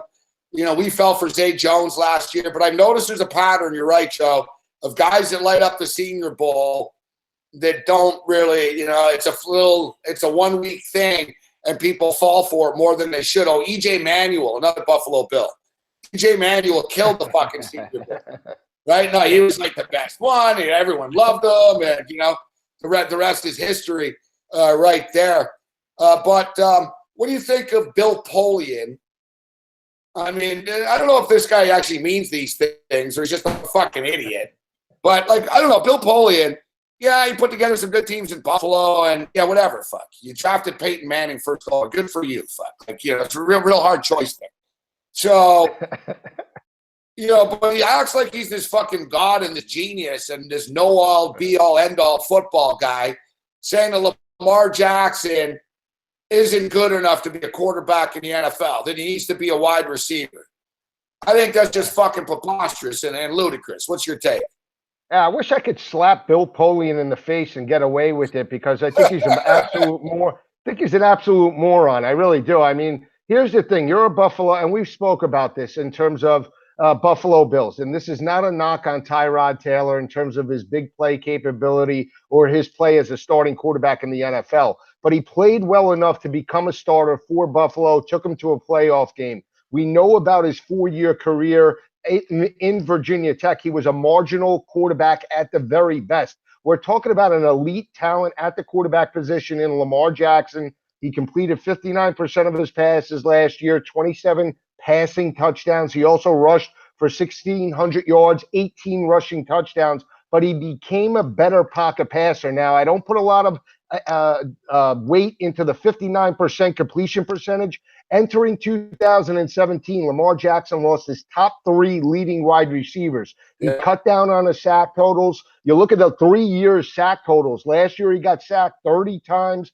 In 2016, it was 47 times. In 2015, it was 44 times. So he became a better pocket passer with less talent around him. I think with given the right opportunity and the right fit, he can be a Deshaun Watson type of player. Now, is he where Deshaun Watson was coming out of Clemson last year? No. But in my opinion, he has huge upside and a quarterback, in my opinion, that needs to be drafted in the first 30 picks of the NFL draft.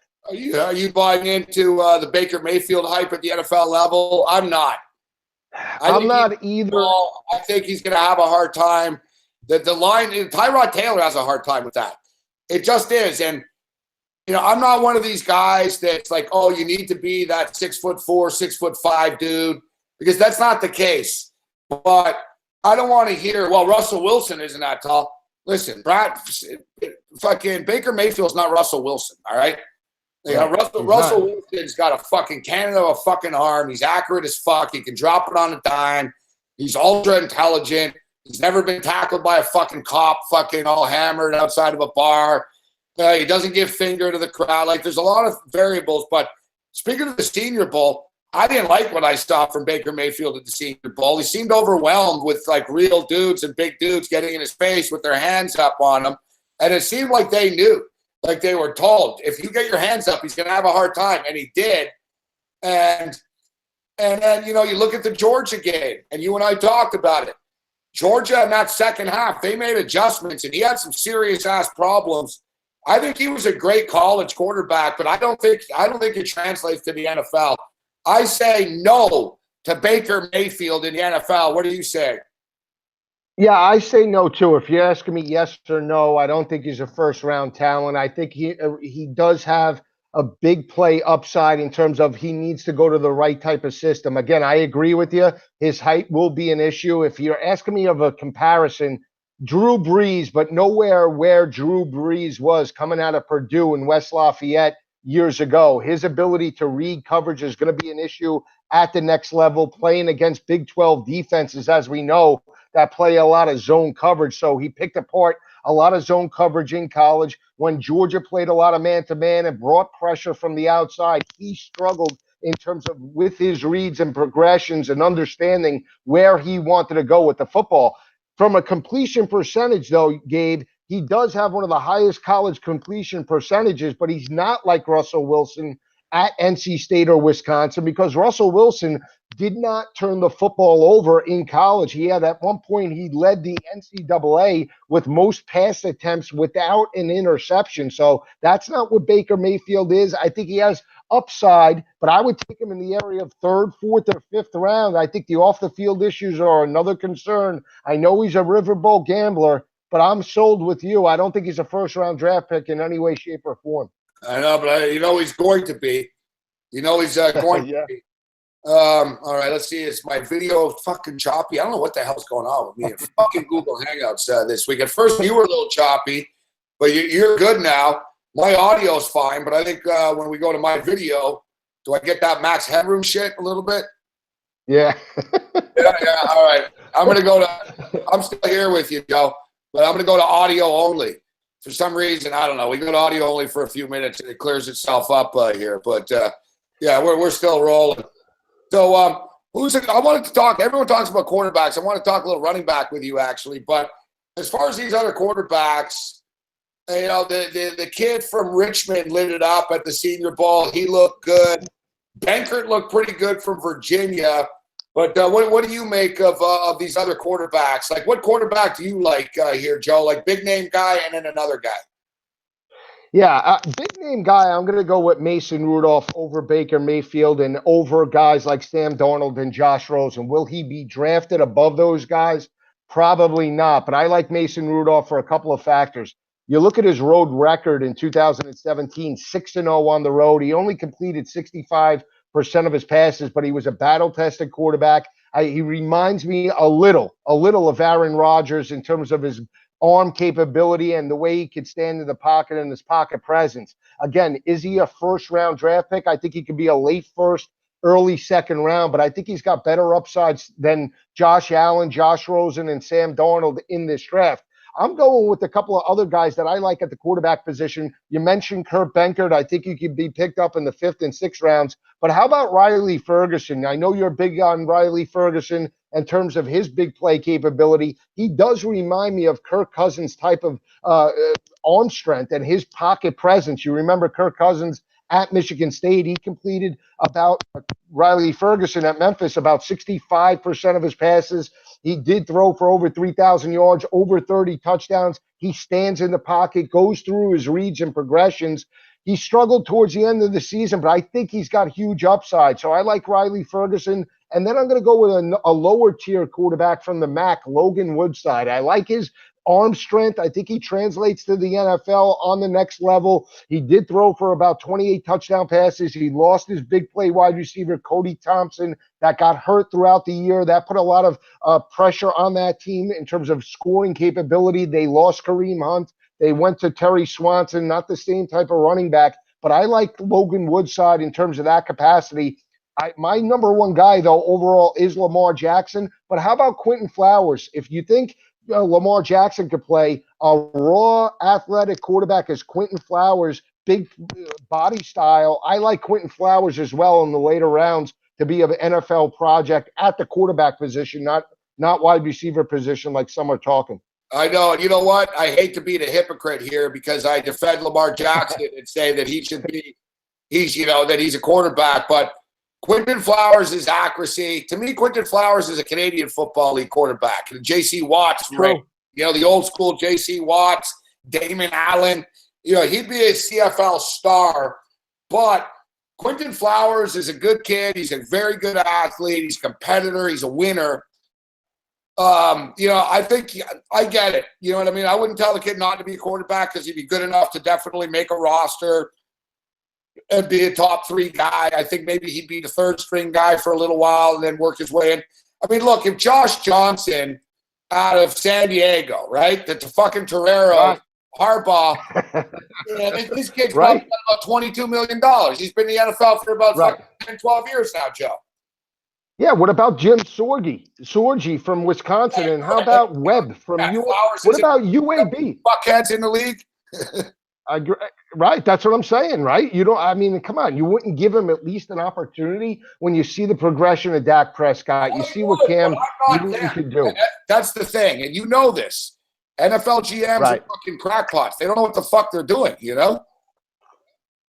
No, they don't, and it's all about the money. If you could get a cheaper guy, that's what they do, especially at the NFL. I mean, we've seen better running backs, better wide receivers not get drafted, and a guy from a mid-tier conference get drafted in the late rounds because they know they can sign them, and they'll pick up the bigger player names in the free agent market. That's why I can't stand the NFL for the most part, because it's not about the best player. It's about the best player for the best price. And that's the one thing that at least at college, it's a little bit different. Even though they deserve to be paid, you know, Nick Saban doesn't care if the guy's a senior or a freshman. He's putting the best player out there for the most part because that's who he wants. And that's the way I think it should be at the NFL level as well. Looking at the running back position, there's kind of a big drop-off, isn't there, this year? There's a couple of dudes at the top, and I don't know, maybe there's one of these guys that catches your eye the most. So Saquon Barkley, you know, most likely he's going to be, you know, nothing's a guarantee, but, you know, he's probably a top 5 pick. And he's going to be the first, I think he's the first running back taken off the board. Right. And I don't have a problem with that. I think the kid's a special athlete. You know, Sonny Michel is really good.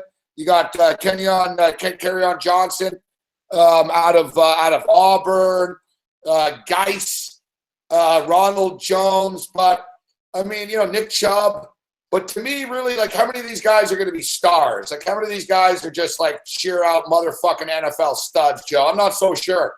Like, I'm not saying none of them are, but they're not really jumping off the page at me, this crew of running backs.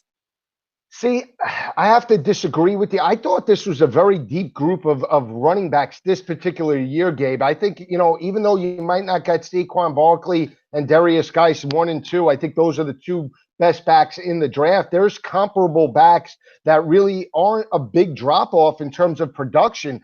Here's what I look at, and I'm shocked, really shocked. I got to put you on the spot. You're a San Diego State guy. How could you not mention Rashad Penny, the nation's leading rusher, over 2,200 yards, 23 rushing touchdowns, Gabe. He rushed for over 200 yards against Stanford, over 175 against Arizona State. He's a kickoff returner. He can catch the football in the flat. He runs with an attitude. He's not a system guy. Last 5 games of the year, he rushed for over 200 yards. Yes, I know it was UTEP. It was teams like Hawaii and New Mexico. But still, this kid runs with an attitude. He's not a Donnell Pumphrey or a Ronnie Hillman type of running back. He's a between the tackles runner that I think really images Saquon Barkley in a lot of factors. And you could probably pick him up in the maybe late first or early second rounds.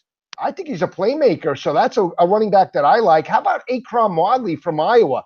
To me, he really mimics Dion Lewis. And more importantly, you look at Corey Clement for Philadelphia. He's the same type of running back. So I think James White as well. He fits that type of mold. He can catch the football out of the backfield. He gets north and south. He's a more of an elusive type of running back with great vision. Led the team with over 1,000 rushing yards, did have over 25 receptions. Look out for Akram Wadley in the later rounds as well. And John Kelly from Tennessee is another name you got to keep an eye out for. You know what? Let me start with let's go back to Petty. Listen, you know, and you know, when we did You, Me, and Rich over the year, we talked a lot about Penny. We bet on a lot of SDSU games, and I like Penny. But I do think, and when I'm talking about this stuff, I'm talking about what I think the NFL is going to do and what the NFL is looking at a player. I think the NFL, I think they're going to look at him like Donnell Pumphrey, actually. And, you know, he's 225 pounds. He's 5'10". That's big enough. the scouting reports, and I hate, like you said, man, these kids get, tagged with this shit. That he had a bad Senior Bowl, he didn't light it up, that he looked small to them, he didn't have the power, he's sort of a tweener, backup running back type. Like, I think he's like a 4th or 5th rounder. I think that's where he'll end up going. And it's crazy because, like you said, he's the NCAA fucking all-time leading rusher. Right, and if you could get Rashad Penny in the 4th or 5th round, would you take a shot? I mean, let's be honest, apples to apples. You're talking about Saquon Barkley in the top 5, or Rashad Penny possibly 3rd, 4th, or 5th rounds. If you're asking me, a gambling man, I would roll the dice. Do you like him better than John Kelly out of Tennessee? Yeah, I do. I think John Kelly a little smaller. He's 5'9". He took a beating, only rushed for about 700 yards, stepped up in bigger games. I know a lot of NFL scouts will compare him to Alvin Kamara because of what Kamara did. But I think his frame, again, he did take a beating last year on a bad team. I mean, if you watch some of those games with Kelly, that I get the feeling watching this kid, man, if you put him on a good, like if John Kelly's on the Dallas Cowboys or the Eagles or something with that nice beefy line, I mean, the kid, they had bad quarterback play up there in Knoxville. You know that. They had horrible quarterback play in the past year. Right. He was a sitting duck. They were stacking the box. I mean, I watched some of those games, man. He had like fucking 8 Florida Gators up his ass, man. Shit, He did. He was old. I mean, he'd get the ball and he'd get like, but then he got rattled. He'd fumble the ball sometimes. I know he's a little small, but read my mind because, it's a copycat league. So they're all going to be looking for the next Kamara right now.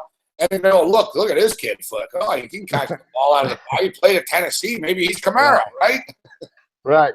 Right, and they'll take him over Rashad Penny. So I think that's where you get the stereotype from the NFL. As we know, and following San Diego State, I mean, how could you not roll the dice with the nation's leading rusher? And I asked Marshall Faulk, and this was before the allegations came out with the sexual allegations of the College Football Hall of Fame. I said, what did you really think of Rashad Penny? And he was speaking to Rashad. He said, let me tell you, it's good. I'm glad that Rashad Penny didn't win the Heisman Trophy. He goes, because on the next level, this kid's going to be a dynamic talent. I agree with him. And in terms of pass blocking as well, he's a physical enough running back where he's an all-purpose type of running back, not just catching and running the football, but being in there in passing situations. As you know, that's where they take running backs out because of their lack of blocking capability. So keep an eye out for Rashad Penny in that factor as well. You know who I like, and I think he's got a chance to be a nice playmaker, nice sort of third down back, not an every down back, but a nice contributor. And really in the NFL now, we're seeing,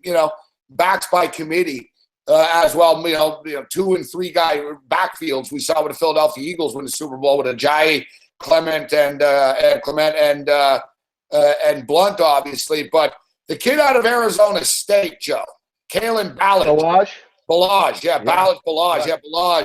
I watch a lot of Arizona State games. Nice playmaker. I mean, who was the other kid that went to fucking the Bears a couple of years ago? Same type of player. Oh, Casey. I think he's better out of Arizona. I think this kid's better, actually. I like this kid. Nice playmaker. He can catch the ball out of the backfield. I just, to me, he looks like an NFL player to me, this kid. Yeah, he's got a body like Eddie George. I mean, if you're asking who do you think Kalen Ballage resembles, I think he resembles Eddie George. He's a long, lanky running back. He split time with Demario Richard, who will also be at the combine. I don't think he's the same type of running back. Again, offensive line was a concern for Arizona State. So when you look at these numbers for a running back, they had a lot of offensive line inconsistency, not just last year, but more importantly in 2016. If you remember, he rushed for 7 rushing touchdowns 2 years ago in the win over Texas Tech in Tempe. Since that game, the first 4 games, Arizona State rushed for over 150 yards in 2016. They were 4-0 in those games, Gabe. The rest of the year, 8 straight games, they failed to rush for over 150 yards, and that offensive line allowed 41 sacks. That's why his numbers are skewed. But I agree with you. It does have an NFL body on the next level, and he'll probably be like a 4th or a 5th round pick, depending upon where some of these wide receivers go in the NFL Combine and Draft upcoming in May. All right, so speaking of the wide receiver position, Calvin Ridley's pretty much the consensus number 1 wide receiver coming into this. Although I tell you, Cortland Sutton, the kid out of SMU, is pretty. He's pretty much the it kid, actually. Ridley's got the name and he's coming in here, but I know that Cortland Sutton, I don't know, Sutton's got a good hype machine going behind him, or his agent, and whoever his PR firm is, because they're leaking left and right that every fucking team's in love with Cortland Sutton. So we'll start out with Ridley. To me, wide receiver, with Alabama, there's been some success. There's certain positions in Bama. Seems to me like the guys on the O-line and the D-line are sort of more missed than hit in the NFL. Right. Like the O-linemen, and the Bills, we draft them all. So I know. Although Marcel Darius played good football for Jacksonville, and he's good, but he's like they're out of shape. They're hit or miss, man. A lot of guys on defense, they seem to have peaked at Bama, dude. Have you noticed this? Yes, because of the coachability. I mean, they are 5-star guys, but what's the upside? I mean, the mark of a good coach, and this, especially at the collegiate level, is he recruiting 5-star talent? And this is not a knock on Nick Saban, but what's the upside of that talent that you're getting? Is he coaching that talent up to where they're taking the next step, or is he capping them out at their big play capability in college? Their weakness is for him to win football games. Exactly, and that's what he does. Yeah, that's exactly it. That's the thing. People don't realize. I talked about this with an NBA guy, Leo Rowdens. He's an NBA player, Team Canada coach. He's the Raptors analyst, and it was off the air. And we were talking about Andrew Wiggins, and I said, Wiggins. I said, it's crazy. I said, Wiggins is a better basketball player in the NBA than he was in college.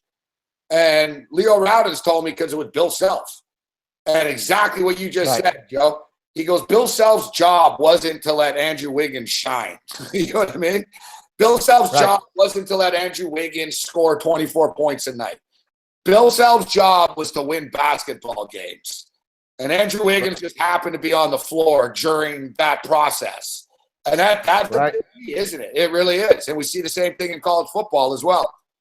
Yeah, well, what about what Harbaugh with Jabril Peppers in 2016? I mean, Jabril Peppers' normal position was that safety hybrid rover back, and then they moved him to outside linebacker, not because they wanted him to play in the NFL, because they needed him at the outside linebacker position because of the lack of depth and lack of talent that they had. So they really handcuffed him in terms of his capability, in terms of scouting. So you're absolutely right. I agree with you 100% in terms of that capacity. What do you think of Cortland Sutton? Yeah, I like him. I think let's keep in mind, again, I mean, from the conference that he played in, he played with quarterback Ben Hicks and Trey Quinn on the outside. He's got the body. He looks the part. He'll probably score off the charts at the combine. The one problem I have with the type of talent playing in that type of conference is, can he break bump and run coverage against better defensive backs on the next level? So that's where I would lean towards Calvin Ridley over Cortland Sutton or some of the other wide receivers in this draft. I still am big, even though I know Big 12 wide receivers haven't really flared up in the NFL, but I like James Washington. I think he's a different type. I know he's a sprinter, but his body size, I know he didn't have a great Senior Bowl and he has marginal hands, but I think he's got huge upside. I like James Washington, and I'll give two names that nobody's talking about, Gabe, and I'll tell you why. Two big bodies. Everybody talks about Cortland Sutton. I'm going to give you two mid-round guys that I think are going to score off the charts. Simi Cobbs from Indiana. He goes 6'5" and 6'6" respectively. And Alan Lazard from Iowa State. He's a 6'5" guy as well. These are big-bodied wide receivers. The reason why they're going to fall in the 4th or 5th round isn't because of their capability. It's because of their numbers and production, because they did not play with big top-flight quarterbacks. You look at Indiana, Peyton Ramsey and Richard Lago, marginal quarterbacks for Simi Cobbs, but he ripped Ohio State's defense week number 1 for a double-digit receptions, 10 receptions, 149 yards. He's a big body in the red zone opportunities. Alan Lazard led that team with 900 receiving yards, about 7 or 8 touchdown receptions.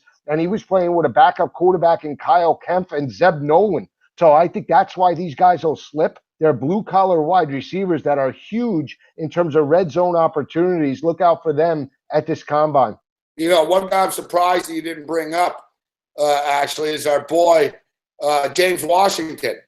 You and I talked a lot about not a big guy, but yeah, they're liking him. They're liking what they see from Washington. Explosive guy, not a big dude, but he's tough, and he's not scared to go over the middle of the field. He's fast as hell. He's got good football speed. He's got good hands.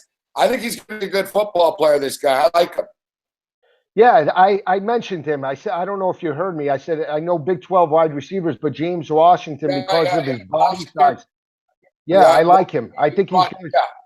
Yeah, all he does is get behind opposing defenses. He finds a way to locate the football, and where he catches the football, he's only about 5'11", so he's going to play the slot. But he's a wide receiver you have to keep an eye out for as well. And then another guy in the later rounds, Memphis's wide receiver, Anthony Miller. I mean, all this guy does is catch the football from Riley Ferguson. 95 receptions, Gabe. He did have over 1,400 yards. Anthony Miller from Memphis. We mentioned Christian Kirk as another wide receiver that'll be mentioned in this combine and draft. He can be utilized in fly sweeps, other types of packages, Christian Kirk. And then you want your Julian Edelman, you want your Ryan Switzer type of wide receiver. Braxton Berrios from the University of Miami is your guy. He's about 5'9". How about him? Yeah, good call right there. I like Berrios. He stepped up. And my bad, when you mentioned James Washington, I was getting confused. I was thinking about John Ross, but I was also thinking about Washington's Dante Pettis. Yes. So, Pettis, I think there's some nice players, some nice mid-tier round wide receivers that are going to help teams this year. And I'll share my thoughts with Kirk in a second, but I think Pettis can play in the NFL as well. He'll be a nice number 2, number 3 type of guy. Yeah, he's a little frail. I mean, I didn't like the fact that he didn't play in the bowl game against Penn State with an ankle injury, and his numbers are going to be skewed because John Ross wasn't in that lineup last year to take the double teams off of him. That's why he had a huge 2016 season. He led the Huskies last year in receptions and touchdowns, but the drop-off in production in terms of huge big play capability was because John Ross's speed wasn't there in that offense. So I agree with that. I think he's a later round pick. I don't think he's a top 50 pick in my opinion, although he'll probably go there because of his punt return capability for Washington. He was a stud punt returner. Yeah, he's the special teams dynamo. As far as Kirk is concerned, Captain Kirk, baby Beckham as some call him, I see the comparisons to Beckham. Yeah, Kirk, I don't know why they didn't get him the ball more, Joe. For the life of me, I don't know why they didn't get him the ball more at Texas A&M. But I like this kid a lot, actually. And I think he's flying under the radar. I think he could be damn good. Yeah, I agree with that. The one thing about Christian Kirk that if you watch him on film is that he doesn't break in terms of top-end speed when he runs his routes. He seems to be smooth. He's flawless in terms of his route running ability, much the way Calvin Ridley is. He's a little bit different type of frame, and he stepped up against the better teams on his schedule. He had a big play performance against Wake Forest. That was a suspect defense. Had 13 receptions in that bowl game. He could be utilized as a number 1, like an Antonio Brown or a slot wide receiver. He has that type of capability. He, again, is a kickoff and a punt returner as well. So there's a multitude of uses that you could utilize Christian Kirk. So I think he'll definitely translate. Remember that game? Yeah. Who was it? I guess it was against Arkansas. That was it, at Jerry's World. Remember the back and forth? He returned the kickoff. Killed me in that game. Arkansas scored. Stepped up with big play. 100 yards. Yeah, and you know what? Like you said, he doesn't explode off the line of scrimmage. But what I like about him is he's very good at the one-on-one battles too. Like if the ball goes up there and he's battling with a DP, he's got a good chance of coming down with it. Yeah, I agree with you. I think he's definitely a first-round draft pick. Now, again, where the team needs, where does he slip? Is he exactly like Odell Beckham? I think Odell Beckham was a more polished wide receiver, but Christian Kirk, again, he's an elite talent. He can be coached up, a smart football player as well. So I like him as well. There's a lot of guys in this draft from the wide receiver position. Ray McLeod and Deion Kane are two other guys from Clemson that'll probably fall in this draft. So, I mean, how about Javon Wims from Georgia? He's a big body. And when you look at Georgia wide receivers at the combine specifically, Chris Conley, Malcolm Mitchell, I mean, those are two guys that weren't big names in Georgia during their playing days, but they tested unbelievable and have been great contributors to Kansas City and New England. So keep an eye out for Javon Wims because he tore it up in the college football playoff. All right, Joe. So we'll get you out of here. You have your suit. Is your suit already impressed for tomorrow? So tomorrow you got the special. You're going head to head. You're going to be on at 4. You're going to be on the YouTube channel, Fantasy Sports Network YouTube channel, breaking down the NFL Combine. I have a specific jacket for the combine. I'm not going to break it out just yet. It's not a suit, but I think I'm going to shock some people with the jacket tomorrow. I'm going to be rocking some colors, so we'll see how that goes. Make sure to bust Rich Sermonello's balls a bit.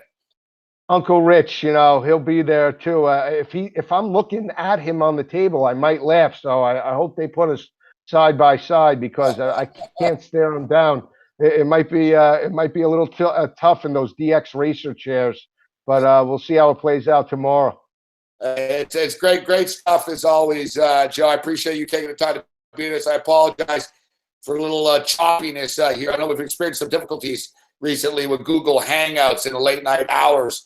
Sort of like mid-show every night for some reason. Bizarro world. But Joe, you're a class act, buddy. It's great to talk football with you. It's always a pleasure. I look forward to doing the show with you next year. I can't wait. Can't wait, Gabe. Love the show anytime, my friend. Good stuff, Joe. Get some rest, and we'll see you tomorrow. You got it, brother. There's Joe Lisi with us. Great stuff with Joe Lisi. Not such great stuff with Google Hangouts torturing me. Absolutely motherfucking torturing me.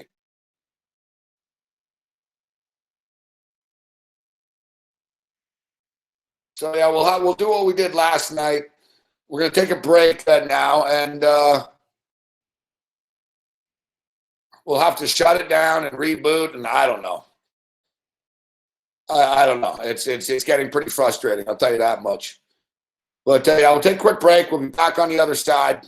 Don't worry if the stream stops. We're just going to reboot this shit. And it happened last night, too. And we were back after the fact. So hang in here. We appreciate it. Thanks to Joe Lisi for joining us. We'll take a quick break. And we'll be rebooted.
All right, thanks to Joe Lisi for stepping up and in here this evening with us.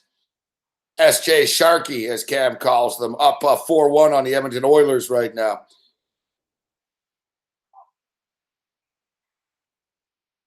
Portland Trailblazers up 116-99. We got a close one. Boise State hanging around. Meanwhile, St. Bonaventure finally pulling away in a basketball game that just won't end. 115-108 St. Bonaventure. How are you not going to put these guys in the tournament? 115-111 right now. 10 seconds remaining. San Diego State's up 38-37 at the half. Meanwhile, the LA Clippers and the Denver Nuggets. Slow, nice first half, but the pace has slowed down just a little bit out of the gate here in the third quarter. 65-57 right now for the Denver Nuggets. So we got a close game. In-game number, Nuggets minus 8.5 right now, total 220.5.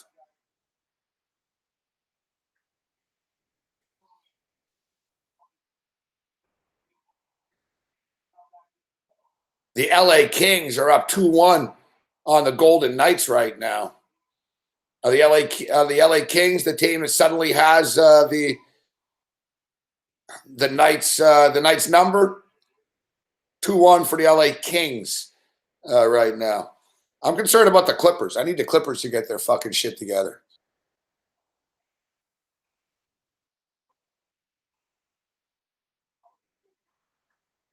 Lou Williams. 67-61. So we'll keep our eye on this. Oh, Jokic hits a 3. Jokic really is fucking, he's no joker, this guy, I'll tell you that much. So we appreciate those of you joining us here this evening. What's up, Timur? Colin Peterson? Well, I was never gone. I don't know. It seems like it's like the, I don't know, if the show's 3 hours, it seems like the new deal is the 11 to 12 o'clock hours audio only now.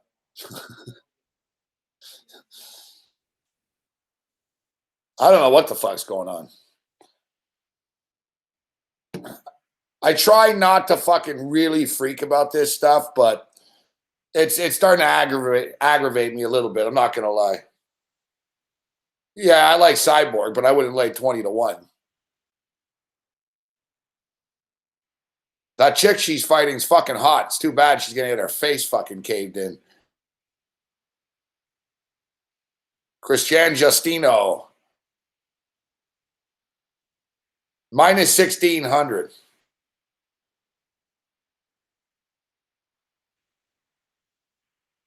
Minus 1,600.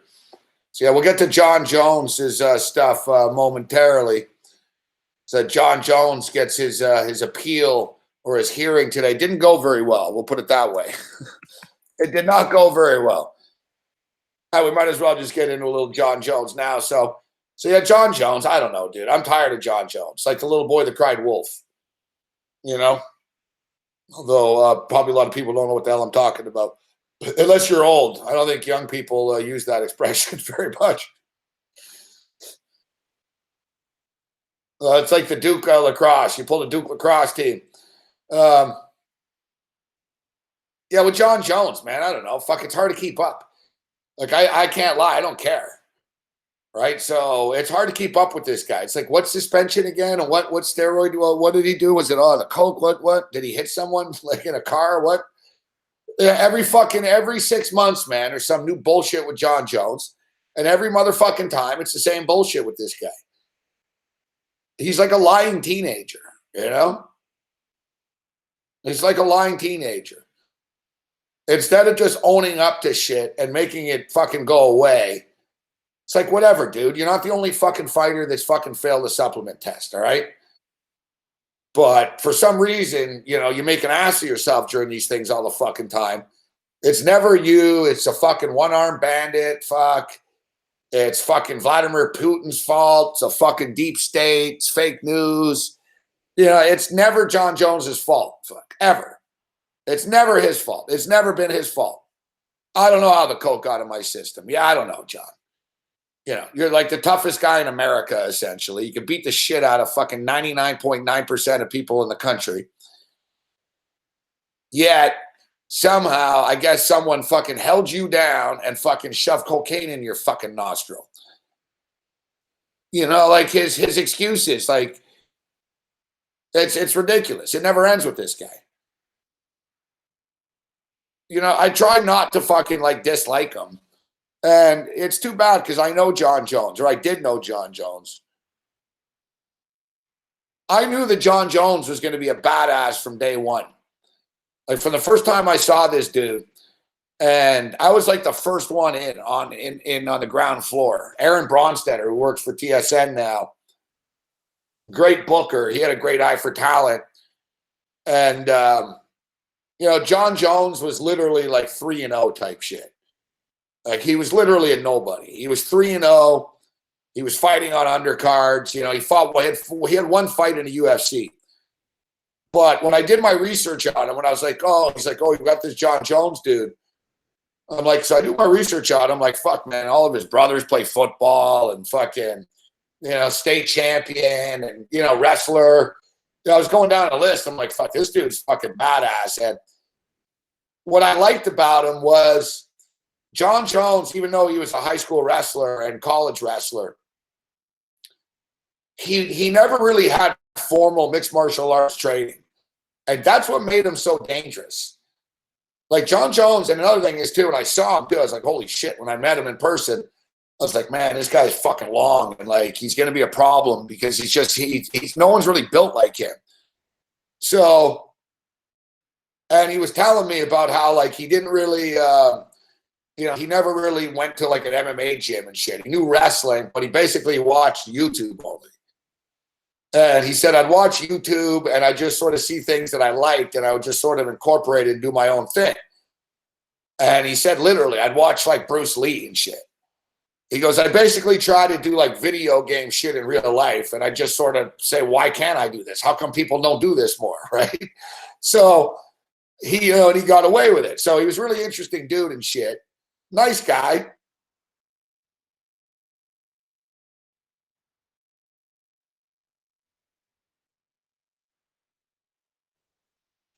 Yeah, so nice guy. So Jon Jones, we're doing a live show in Montreal. And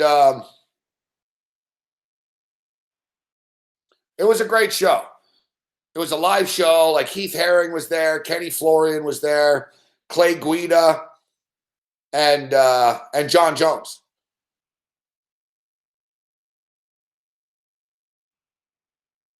So Jon Jones is there. And like he's young and shit at the time. Like, he's like 22 or something, 21, 22, whatever. He's pretty young, 23. I don't know. He's young. He's like 20, 21 years old. And yeah, he looks young and shit. So he's young. And we're in a bar, right? So we're in a bar in Montreal and Jon Jones wasn't fighting or anything that weekend. There was a UFC event the next night in Montreal, Georges St. Pierre. So it was a big card and shit. It was a big deal. So all the fighters in the UFC were there. This is when the UFC was cool. So all the fighters were there in the city. So I got a lot of them to come. I used to fucking get all the UFC fighters on all the time. So I brought them. They all came to the bar and shit. We got fucking shit-faced. It was a live fucking road rage. It was a great time, great show. Like Clay Guida was shit-faced. Heath Herring, we were all shit-faced. Everyone was pretty drunk. And so Jon Jones is there. And we're drinking and shit. We were already drunk when Jones showed up. Like, I remember I was fucking and I'm kind of buzzed when Jones sits down. I'm like, hey, man. And I'm like, this is the future champ. I guarantee it. And I fucking raised his hand. Like I said, he was 3-0, So I'm like, this is the future champ. He's going to be like one of the best fighters of all time because no one knew who he was. Right? So everyone in the room knew Heath Herring. They knew Kenny Florian. They knew Kenny Florian was a big star in those days. They knew Clay Guida because of the hair and shit. They didn't know Jon Jones. So I bigged up Jon Jones. This is the future fucking best fucking fighter, and he's going to dominate. I'm all drunk, fucking like, and I liked him, fuck. So I'm all drunk, and I'm telling him, you're going to be the champ, and fucking, I'm going off and shit. And so we order shots, and we have all these shots up there, and there's a lot of shots, fuck, right? There's like, it's like 24 shots, and the chick just keeps coming and coming with them. Tequila, Jägermeister. It was fucking like, so the chicks come with these shots, and we're, these fighters can drink, right? So they're like fucking bang, bang, bang. They're fucking slamming them and shit. And so I'm like to Jon Jones, hey, you want a shot? And he's like, oh, I don't drink. And I was like, oh, no, it's cool then. I said, oh, no, I don't want to make you. I said, no. I said, you're the champ. You're going to be the champ. Don't drink, man. And like fucking. So he goes, but, he goes, I don't drink. I've never drank before. And like he actually said it. He goes, I've never drank before. I'm like, you've never drank before? And he goes, no, I don't drink at all. He goes, I don't smoke weed. I don't drink. I don't do anything. And I sort of make a joke. I'm like, well, sorry to offend you because I reek like weed. And I kept going out every like 10 minutes. It was like every commercial break, I was smoking during the break. It was on AM radio too. Fucking. So I come back in and he's like, but he goes, I'm going to make an exception tonight because, I'm having such a, we're having such a good time here. He goes, I'll have a shot with you guys. So we're like, hey. So Jon Jones has a shot of tequila, then another shot, then another one. And his wife was there. I don't know if they broke up after all this shit, but his wife was there, his fiance, whatever. And she's like, I've never seen him act like this before. And you can see he's getting louder and shit. And like, you can sort of see. And I'm sort of thinking, I'm like, I don't think this guy's as innocent as he's making him out to be. Like, because you can sort of see when someone's drunk, you can sort of see their realness. So he started to get a little meaner and shit in real life. He was a nice kid, but you could tell like he was starting to change a bit. And so even me, I was like, fuck, I don't want to fucking get this guy fucked up, man, if he says he never drinks. And Jon Jones was supposed to stay for like an hour. Like when he got there, he's like, I can stay for an hour. I'm going to, go back to the room and get some rest and shit. He ended up staying for like 3 hours and he fucking slammed back, man, like 14 fucking tequilas. He was drinking beer. He had chicks fucking all over him and shit. His fiance's just sitting there. She's like, I've never seen him like this. It's like, well, baby, get ready for another 10 years of seeing him like this. So I fucking said after Jon Jones left, I looked over to the fucking Heath Herring and Kenny Florian. And I said, I don't know, guys. And we're all drunk. I'm like, I don't know. I see either that guy can fucking really drink a lot for a guy that's never drank before. Or I said, he's fucking lying. And he fucking, and they're all, Heath Herring's a big dude. He's like, I'd be puking if I drank as much as he did. Fuck. He goes, there's bullshit he never drank before. He's like, I don't know why he lied to us. So I tweeted to them, like, Jon Jones been lying since day fucking one. Fuck, all right? Fucking, he lied to us in a fucking bar in Montreal when he was 3-0. Yeah, he doesn't smoke weed. He doesn't do anything. He doesn't drink. People that don't fucking drink don't slam back 14 tequilas at trophies and parquets.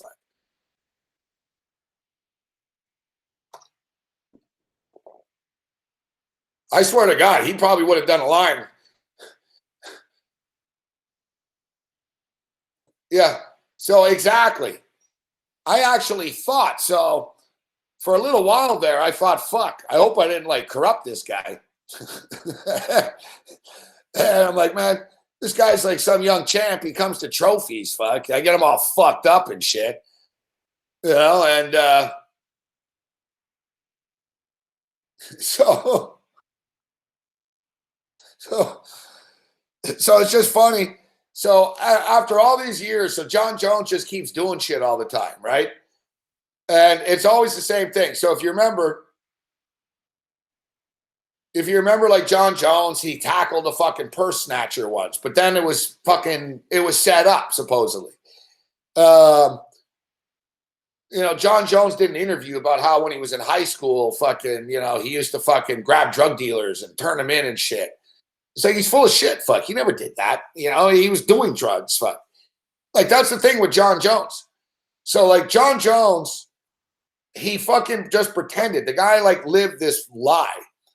He lived a lie. You know what I mean? Like, he pretended that he was this fucking angelic, goody two-shoes dude, when in reality, he was like an adultering, coke-snorting, fucking booze fucking nut job. Right? Which isn't a problem. You're a fighter, fuck. But the thing with Jon Jones, why people didn't like him, is because he played up that holier-than-thou attitude all the time. And, it turns out that he's not. And I don't even know. We can go down the list. I mean, his first big transgression there was when he fucking ran into a pregnant lady in New Mexico. Just like Rampage did. I don't know what it is with you UFC fighters running over pregnant women, fuck. But fucking... he was all wasted. He fucking smashed into a car. He smashed like a pregnant chick. And being the fucking rocket science that he is, He fucking fled the scene. He left his car in the middle of the road. It's like, dude, you're in Albuquerque, New Mexico. Fuck. You don't think they know who the fuck you are? So he left his car in the middle of the road, but he left his ID in the car and shit. So that was one of them. He got off on that. He actually got off. He got away with that. That was his first transgression, so he got away with that one. He paid the chick off, and he got off on it. Like, she dropped the charges and shit. He paid her off a couple $100K. So that was that. Fortunately, she wasn't seriously injured. Then, if you recall, he won the title. He fought, except it turned out that he fucking failed a cocaine test. Except cocaine isn't a performance enhancer. It's just a drug failure test. And the UFC covered it up and he fought. So the UFC were in on it. And they were like, whatever, man. Because I don't know if you remember the night. It was one of the times he beat Cormier the first time. He didn't celebrate after. He sort of looked like, eh. And he fucking knew that basically 3 hours after the fight was over, it was going to get disclosed that it was going to get fucking no contest and he was on drugs. Right? So when that happened, that's when he pulled I don't know how the coke got in my system. This must be a mistake. Instead of just stating, you know what, fuck, I fucked up, man. You're a fighter. No one gives a shit. Oh, Jon Jones does coke. He fucks up. He gets street cred. People think he's cooler and he's back in 6 months. Instead, though, he pulls the old, I don't know, it's a lie and no. It's like I said, yeah, I know. You're Jon Jones. You can beat anybody in the world, but fucking, I guess some little crackhead Dave Chappelle fucking held you down and fucking made you fucking smoke rock.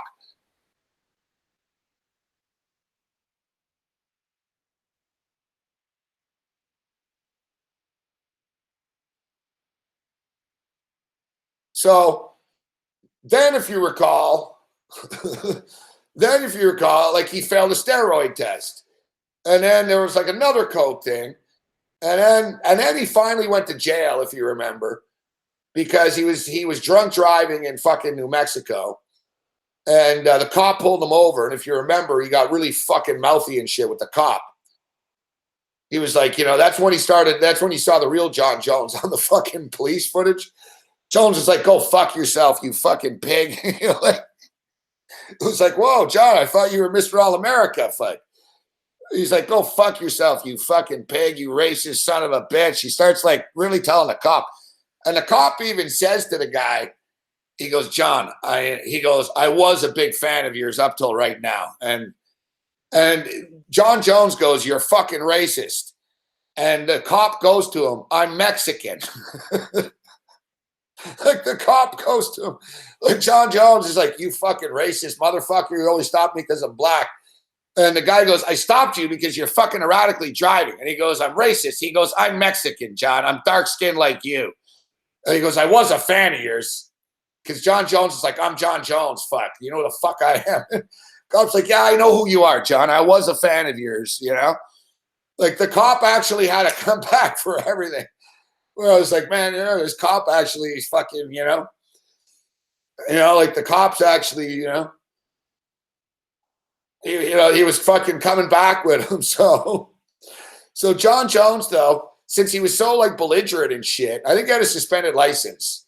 And it started off, but Jon Jones basically told the cop to go fuck himself.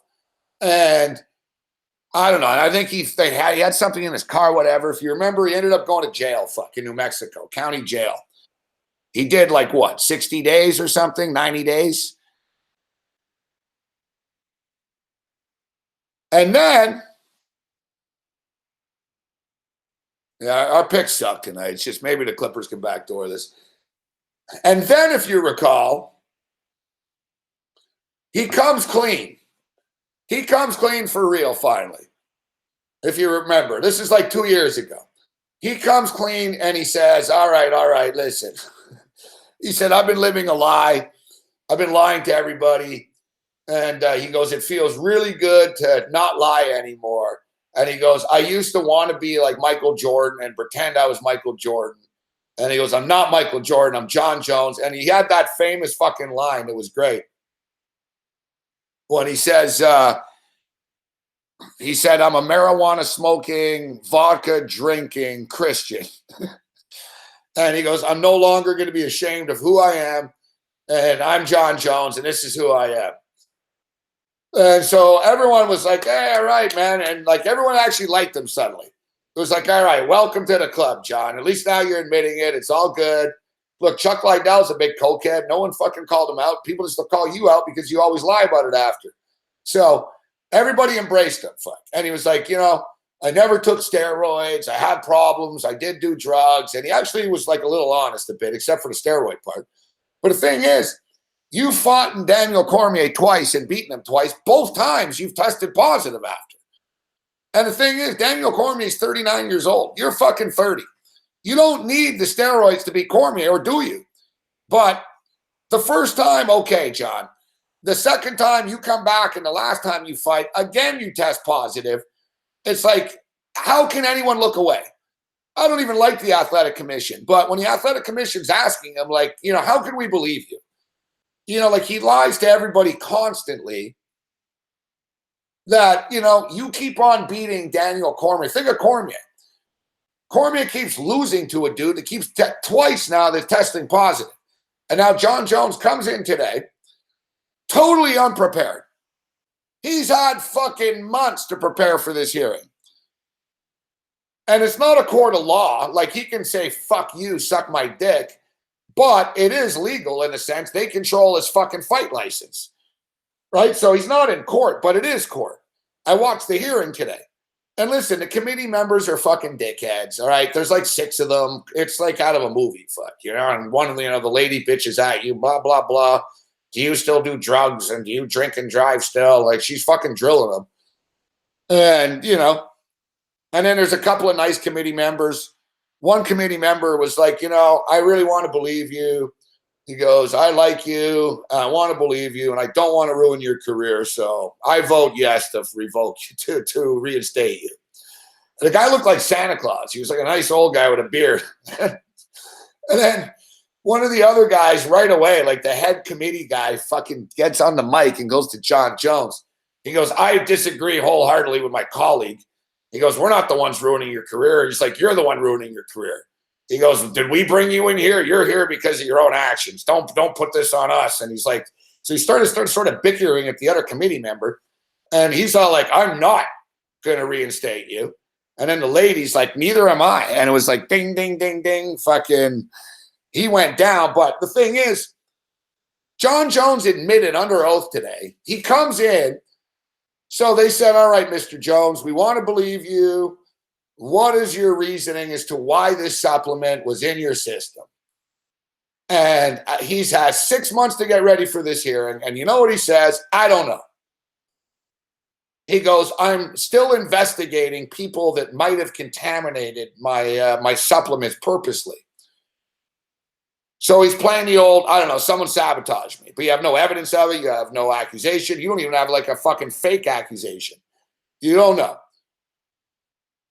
And then they fucking told him, they said, listen, you've fucking been down this road a couple of times already with us, all right? And Nevada and different committees. He was in California today. I mean, Jon Jones is fucking suspended by every state now almost. So, you know, so they said to him, they said, listen, you were given a course to do, okay? A USADA course about learning not to cheat and basically what supplements, you know, like so you don't find yourself in this position again. So if you were actually concerned about this and you were really innocent, you would say, yeah, I want to read your information and know what I shouldn't do because this is an accident. I don't want to be in this situation again. Instead, he fucking forged it. He cheated on the fucking USADA exam and he admitted it. They said, did you do the fucking test, the exam that we gave you, the study? And he goes, no, I didn't. And they're like, well, we have your signature right here that says you did. And he goes, I didn't sign that. My manager did. And they're like, well, what about the course and the responses? And they're like, he's like, my manager did the course too. It's like, are you fucking stupid, dude? Like, really? Like, and you wanted them and you act surprised after that they don't reinstate you. You go in there, they ask you why it was in your system. I don't know. I'm still investigating somebody who might have fucking been out to get me. There was a lot of I don't knows. Did you fucking complete the course that we showed you? No. Well, your signature says that you did. You signed this and fucking sent in the test. Well, I didn't do that. It was my manager.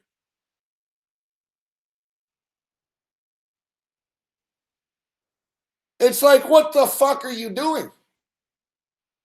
And then the chick asked him, the chick's like, you've been arrested for drunk driving twice. And he's like, yeah. And he sort of gets defensive. He's like, yeah. And she's like, I just want to know, do you still drink alcohol? And he's like, yes, I do. And then she's like, do you use marijuana? Yes, I do. And he's like, she's like, you blame your steroid use or your failed test last time on Viagra. Do you still use Viagra? And he's like, I use a lot of Viagra and Cialis. A lot, yes. And it's like basically like everything you shouldn't say, you're saying. Like, why didn't you just tell them that you fucking hang around with Larry Nassar? Fuck. No, I didn't do the test. Yeah, I drink. Yeah, I do drugs. Yes, yes, yeah. Oh, the exam. No, I cheated on that and I forged it. Is that a problem? And then he sits there and he's sort of like, so am I good? Then Jon Jones is sort of like smiling like he thinks, because Jon Jones is so dumb because the Santa Claus guy sort of says, I kind of believe you. And then Jon Jones, his final like defense, he's got a lawyer there, right? He's got his representative lawyer. So John, great job, buddy. So Jon Jones, his lawyer, starts talking. You know what the defense was? Because it was basically, they said, all right, final conclusion, like, what's your final statement? And since Jon Jones is an idiot, so the attorney guy's like, well, he goes, I just want to state for the record here that he goes, why would my client do this and be so stupid as to do this when he's already failed a test before and he knows that he would get caught? And the committee actually was caught off guard by this. They were like, can you repeat that? Like, they were actually like, can you repeat that? Like, and he was like, well, why would he be so stupid to do this? He goes, it would be preposterous to think that Mr. Jones would be this stupid to try to lie to you guys. And then the committee guy just got pissed. He's like, well, he actually already has like 2 or 3 times. and then it just skipped because it was funny. It wasn't going to end, and it just went 0 to 60. It was like, all right, this hearing's over. It was like fucking rejected. And then they're like, oh, by the way. And then they drop in. Then they're like, by the way, and they're like, oh, yeah, and you owe $205,000 because of the purse. Whatever. Like, he was tainted during the fight. He fought. They should give that money to Daniel Cormier instead of keeping it. Fucking athletic commission. Fucking California wants $205,000 from fucking Jon Jones now. So not only did they not reinstate him, they fined him $205,000. You should have seen Jones. Like, Jones is so dumb. He actually thought it was going well. He was sort of like, because one of the committee members was like, I believe you, and but it takes a majority vote, and then Jones was sort of confused. He's like, well, he goes, this is really unfair because, I don't know how it got in my system. I don't know. And it was like, dude, just shut up at this point. I'm just thinking at this point, I brought it up on the radio show today. At this point, John, you're better off just fucking saying nothing. You're better off just saying, yes, I did steroids. What's the fucking suspension? You know what I mean? Yeah, all right. Well, it's 12 months. Okay, I'll see you in 12 months. That's all you have to do. But Jon Jones, for some reason, repeatedly, like 10 times in his life in the last 10 years, fucking does shit, openly lies about it to the world, will be on Twitter right now, calling himself a victim about how it's unfair and Jesus and God and fucking blah, blah, blah. He'll get reinstated, and then he'll go on Twitter and he'll call Daniel Cormier a fat piece of shit and laugh at him, and say, ah, ha, ha, I beat the system. Hey, Cormier. Like, Jon Jones, like, beats the system all the time, and it works. So today they finally said, you know what? Fuck you. And I don't like the committee members, but I wouldn't have reinstated them. The guy fucking lied to their face fucking repeatedly. He mocked them. He insulted their intelligence. He didn't deserve to get reinstated.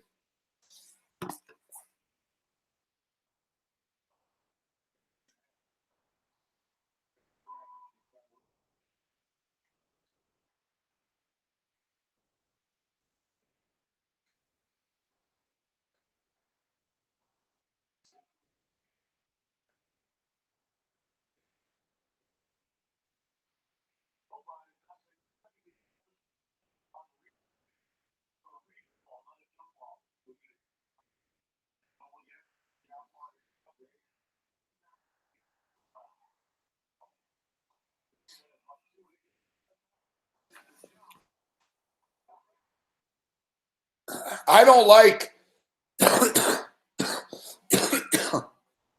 I don't like USADA. I think it's a scam. You know, but this is all the UFC's fault.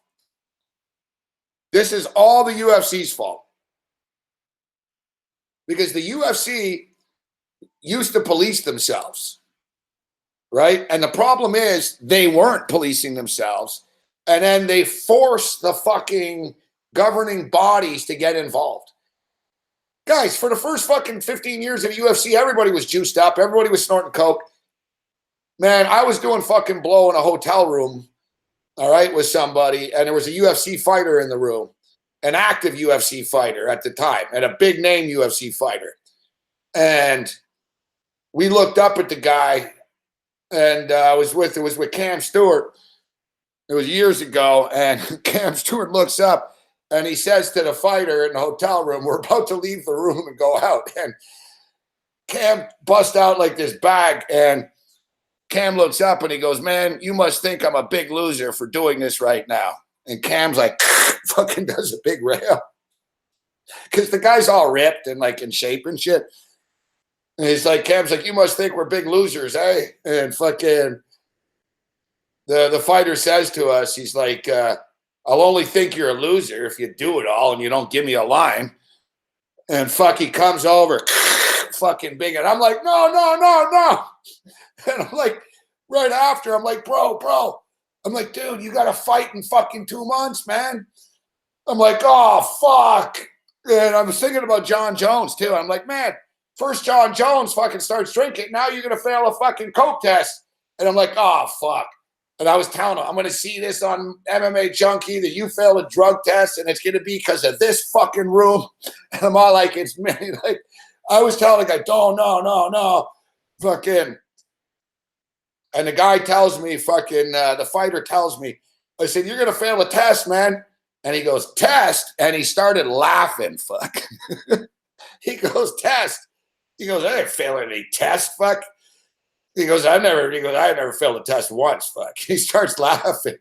And he goes, "There are no tests." He goes, "What test are you talking about?" And he's like, "What test, fuck?" And it was really funny, man. And I was like, "So you guys don't really worry about that shit, eh?" He goes, "Oh, no one worries." And I'm like, "So what's the deal? Is everyone just fucking drugged up?" And he goes, No, not everyone." He goes, "A lot of guys do coke, but he goes, but yeah, he goes, about 85% of them are on steroids." He's like, I'm like, "Really? Hey," go, "That many?" He goes, "Oh, yeah.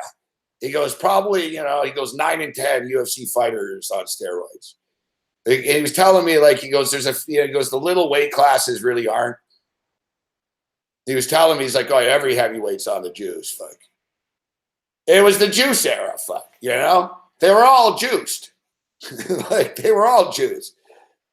Vanderlei Silva, fucking Vitor Belfort, Johnny Hendricks, Jon Jones. I don't know, GSP.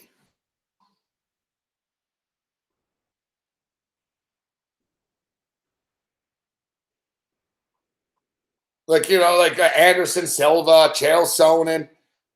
They were all on drugs. The famous Chuck Liddell video where he's all coked up watching the fight is classic. Yeah, Brock Lesnar fucking wakes up with a syringe in his arm every day. Fuck. Look at Brock Lesnar. Brock Lesnar's failed 2 steroid tests. Ken Griffey was never on the juice. He was never proven to be on the juice. I don't know why Ken Griffey gets brought into that. Look at Brock Lesnar, Russell, and the fucking, this is what I'm saying, it's the UFC's fault, though. Look at Brock Lesnar. Motherfucker has fucking tested positive twice for steroids, all right? And he does the same thing. He just retires after. He doesn't care. Brock Lesnar doesn't care about fighting every 6 months. That's not his style. So Brock Lesnar knows, I'll fucking juice up like a motherfucker. I'll fucking fight in the UFC and I'll retire after. I'll fail a drug test and I'll be like, whatever, fuck. I don't want to fight anyways. Take my license. And he goes, then in 2 years, I'll come back. They'll feel sympathetic and, I'll go do it again. And then he did it again. He came back. He did it again. And he went to the UFC. He went to the WWE again. And now there's a picture about Brock Lesnar and Dana White the other night. And Paul Heyman keeps talking about, and Brock Lesnar, he's coming back to the UFC again. He's going to juice up again. He's going to juice up for the fight, and he's going to retire again after. It's like, at what point? That's what I'm saying. There is a racial double standard here. They're up Jon Jones's ass. What about Brock fucking Lesnar? Fuck. Brock Lesnar's like toying with your system. Brock Lesnar fights, retires, comes back a couple of years later, fucking agrees to fucking take a test and shit, gets fucking clearance because Dana flexes the political muscle. That's the whole thing with these fucking committees. Put it this way. If Dana White wanted Jon Jones to get his fucking license back today, Jon Jones would have gotten his license back today. All right? Athletic commissions are crookeder than fucking Marty McSorley's hockey stick. Fuck, that's a good line. Only old school hockey. Look in Vegas. Floyd Mayweather was going to jail, fuck. Floyd Mayweather beat his wife up and fucking in front of his kid and did a lot of crazy shit. And he was going to jail, all right? Literally. So he was found guilty. He's going to jail. They sentenced him to jail. And they said, but since you have a big fight coming up, you're going to go to jail after the fight. You get to go to jail 2 days after the fight. And the judge said, she goes, as much as I don't like to admit this, but your fight is worth $117 million to local workers, and I don't want to punish them. So basically, like in the state of Nevada, they were like, yeah, listen, we're putting you in jail. You're a white beater. But, yeah, you can be the main event at MGM first. Right? It's like, yeah, because, you're going to bring in like fucking $300 million to the state. Local fucking Clark County's making like $100 million here. Like, yeah, we can't fuck with this.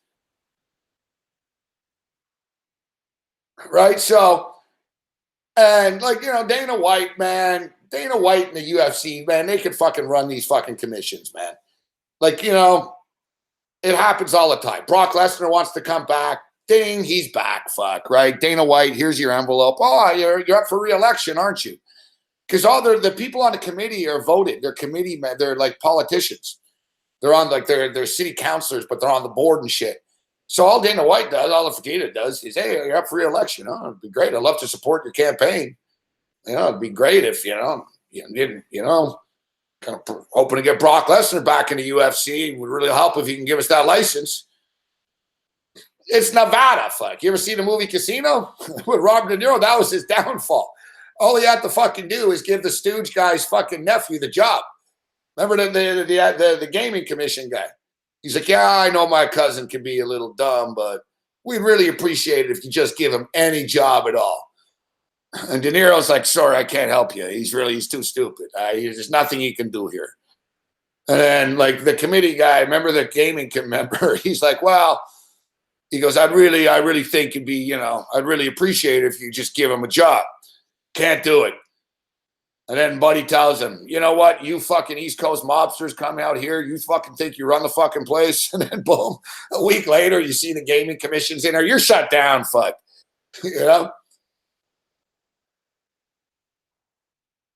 Yeah, exactly. Like, yeah, I like Charles Barkley.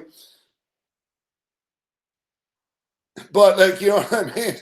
These gaming commissions and athletic commissions are as crooked as they come.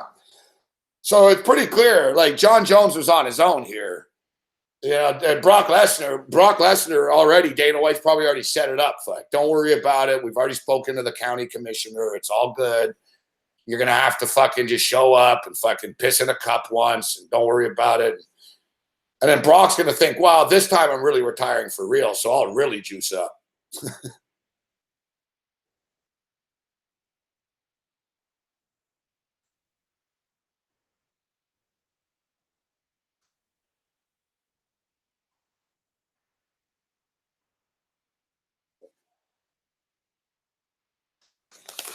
It's too bad, too, because, listen, Jon Jones really, I think, is the best fighter of all time.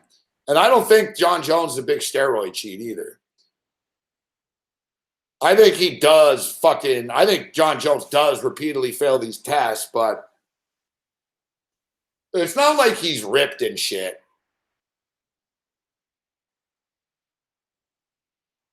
You know, if you get into it, basically what Jon Jones failed the test was he took fucking women's hormones. It's like a trick they do. Maybe some of you guys like weightlifters will know. It's like a hormone basically. And they say that it's fucking, and they also crank like the Viagra and shit. They do the sexual fucking performance enhancers and they take some other fucking like T blood cell fucking screen thing thinner. And it's basically like a masking agent. So like he didn't get caught with the fucking drug. He got caught like, why are you trying, what are you covering up? You know what I mean? Like you can taint your system basically where it's taint. You have so much of this other bullshit in your system. It overrides everything else, except it's like a woman's fucking hormone. And there's no reason for Brock Lesnar and fucking Jon Jones to be doing this shit, but they all do it. And then they all bust out the cock excuse. I mean, remember years ago, Vanderlei Silva, he was the first one to come up with it. Oh no, it's my cock, my wife, eh? Ha ha ha. Because they think, hey, that's cool. I'm just going to say I'm banging my wife on Viagra, but it's bullshit. You know, they're lying, right? They're lying. It was like Jose Theodore with the Propecia, fuck. Remember, Jose Theodore didn't want to go to the Olympics. I knew for a fact, fuck, all right? And he was scared shitless. He was the MVP of the fucking team. And it's funny, he even started throwing it out there. You know, the Olympics aren't everything to me. Maybe Marty Brodeur. And like, you know, it's like, dude, you're the MVP of the NHL. You're up, man. You know what I mean? You're going to be on Team Canada. He didn't want to be. You notice like every fucking person in the world always wants to be in the Olympics. Theodore like had every excuse why he didn't want to be. Well, you know, other guys, it's okay. I'm kind of tired and I need the rest. And I don't know. The Olympics, not my dream. The Stanley Cup is my dream. It's like, no, dude, you fucking knew that you didn't want to fucking go and get fucking tested in their world. Right? So finally it just cracked down. Fuck. Remember, if you remember, the Olympics were getting closer and closer and he was in panic mode. And the Montreal Canadiens were in panic mode. So what they did is they held a press conference and they said that Jose Theodore can't go to the Olympics, unfortunately, because he failed a performance test, substance abuse test. Fucking Propecia. They actually held a press conference with Jose Theodore, who was a good-looking 25-year-old MVP in the NHL with a full head of hair, who claimed that he failed a test and it was Propecia. This was pre-Viagra days. It was Propecia. Minoxidil, like the Simpsons. So he's got a full head of hair. He's a fucking kid, yet somehow he needs the hair loss shit because he fucking knew that there was a banned substance. It was actually a genius of the Canadians because they knew there was a banned substance in the Propecia. So basically they were like, fuck, all right, we'll just say Propecia. No one will ever fucking know what the real fucking test is. And you know what I mean? Hey, I like my hair. I have a full head of hair. So, like, you know, so they actually sat in a press conference with a room full of reporters and actually spun that bullshit, if you remember, for the Olympics. And then Jose Theodore, everyone laughed. Oh, his hair. Hey, he takes care of his hair. And he was like, oh, boy, I avoided a major fucking embarrassment of going to the Olympics and testing positive.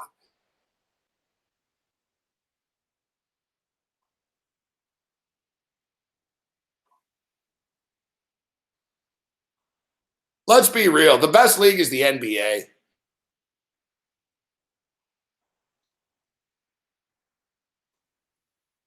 The best league is the NBA. They let the players fucking do what they want. You know, you have to fail a drug test 7 times in the NBA, guys. 7 times to get suspended. Like, if you fail 7 drug tests in the NBA, like behind the scenes, like it's never public. You know what I mean? Like, it's only when you get to the 7th one, it's like, all right, we got to suspend you, fuck. Like, it's impossible. Kyle Turley told me in the NFL too, because Kyle Turley smokes a lot of weed. And Kyle Turley played in the NFL. And I asked him, I said, well, what about weed? I said, what do you do in the season when and he goes, oh, I smoked in the season all the time. I said, really? Hey, what about the drug testing in the NFL? And he said, you have to be a fucking idiot to fail a drug test in the NFL. He goes, they tell you when they're going to test you. He goes, you don't get tested randomly. He goes, you get tested once in camp and you're getting tested. So basically, he goes, you can't smoke weed for like 4 weeks. And I said, oh, it's kind of tough. And Turley admitted it. He goes, yeah, it sucks. And he goes, I hate to admit it, but he goes, I get drunk for a month. And it's just how stupid it is. Right? So you got these big dudes doing pills and legal pills and getting high on fucking oxys and shit, fucking drinking because they can't smoke weed and their body's in pain, football players. But Kyle Turley was making like fucking $6 million a year or something, or $4 million a year. It was pretty big money at the time. And he said, he goes, my contract for what I get paid, he goes, it's worth it not to smoke weed for a month. He goes, it's stupid, but it's worth it. And I was like, damn right. I think it was like a $17 million contract, like 4 years or something. I was like, yeah. I wouldn't even me, I like to smoke weed, but I'd be the same thing. You know what I mean? I'd just legally get fucked up. Like, I wouldn't get fucked up every day, but, I'd get a buzz going. I'd just pop pills for a month. Fucking, what's the closest weed stimulant supplement you can give me? Fuck here. I just go to a pharmacist, fucking doctor, and say, listen, fuck, I'm a big pothead. I can't smoke weed for a month. I need to be buzzed because I hate society. Fuck, hook me up.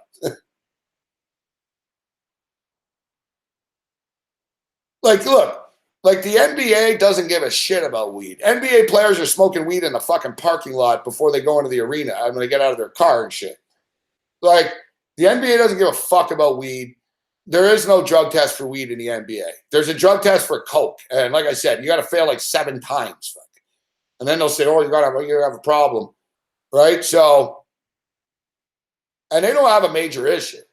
It's just ridiculous that you look at the NFL, marijuana is going to be legalized recreationally in upwards like 20 states soon. I saw a thing the other day about fucking a lot of states popping up. I didn't even realize.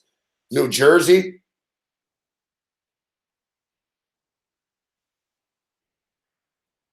Yeah, Scott, you know the drill.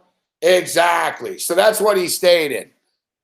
He goes, you got to be kind of dumb to fail a test, fuck. He goes, it's before, exactly. You can blaze all year long. They're not showing up and asking you to piss in a cup. They don't want everyone fucking testing positive. I saw it firsthand. I was the post-game show host for the Expos in the steroid era. All right? The major steroid era. And on the Expos, basically like half of them were juiced, okay? And they didn't really even hide it, fuck. One dude was smashing a fucking shit. He smashed like a fucking garbage can with a baseball bat in front of me in the hallway.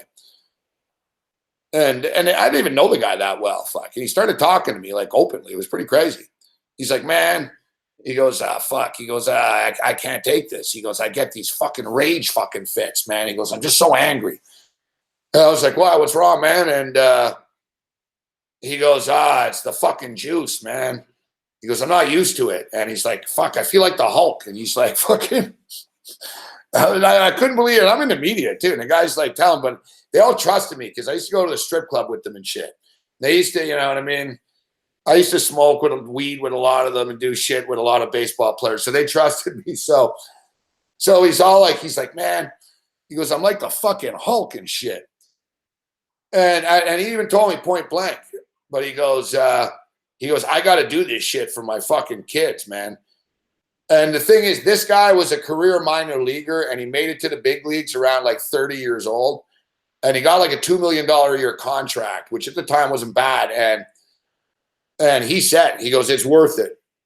And he started laughing and shit. He told me point blank, he goes, it's worth it. I don't have a choice. And then I spoke to another guy too, and I asked him, was a pitcher. And we were talking about Barry Bonds and shit. And I said, everyone, this is off the air, like fucking just having a drink type shit. I said, everyone in the media bitches about Barry Bonds. I said, but come on. I said, all you guys are on this shit, right? And they all said the same thing, man. Like a couple of pitchers right away told me, they said, we're on it. and they started laughing. And they're all like, everyone talks about the hitters. He goes, you don't think the pitchers are on it too? And he basically said, yeah. And then they all said the same thing. They were like toasting Barry Bonds. They were like, to Barry Bonds, fuck. And they were drinking. And they all said the same thing. They were like, Barry Bonds fucking has made everyone in the league tens of millions of dollars. Like they point blank. Like they looked up to Barry Bonds and Sosa. Like steroid and all. They looked up to them. Like every player in the league loved these guys from that sense. They were like, we all make more money. They said, what we all knew. Like, I remember Buddy telling me, he's like, dude, he's like, Morency. He goes, look at the stands here in Montreal. And then look at the stands when Bonds and McGuire and Sosa are here. He goes, these guys sell tickets. He goes, we all make more money because of this. And he goes, we love them. And I was like, you're a pitcher. He goes, it doesn't matter, man. He goes, I'm on it. He goes, it's fair. He goes, I do it, you do it. It's fair, right? And like, he goes, it's good money for everybody. He's like, you're making money. You're covering the team. I was like, hey, you guys got a good point. So it's just funny that when you get these jerk-off media types, it's unfair for the competitive balance. Hey, if the guys on the other team don't give a shit, who cares? What you know what I mean? The pitcher's on it. Roger Clemens was on it. Andy Pettitte was on it. I don't know. Clemens is evil. Pettitte's a good guy somehow. They're both on it.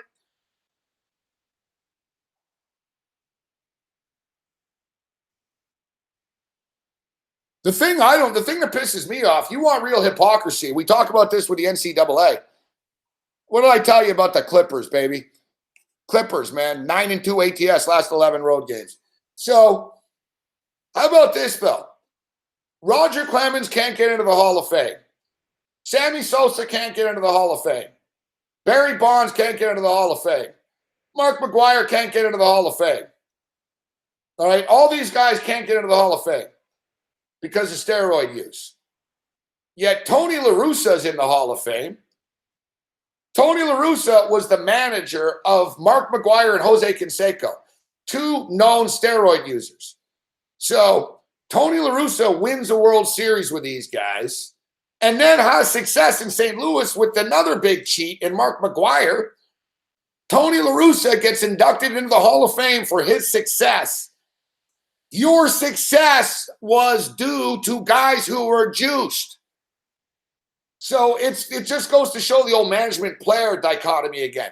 Well, it's okay for La Russa to go in. You won a World Series with Oakland because you had juice monkeys. You won all those games in St. Louis because your best player was juiced. And you're in the Hall of Fame, but the players can't get into the Hall of Fame, but you won the games. So you get credit for the wins, but they don't get credit for the wins. It's fucking bullshit. Eric Gagne, classic example.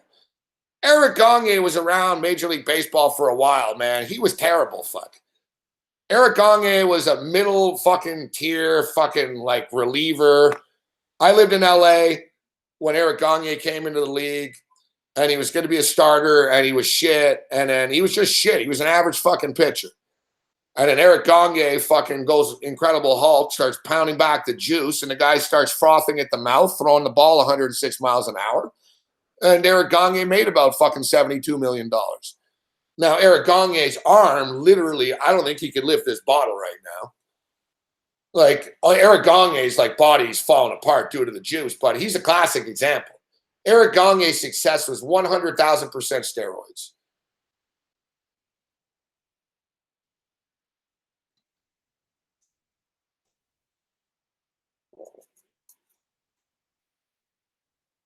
Yeah, and the owners.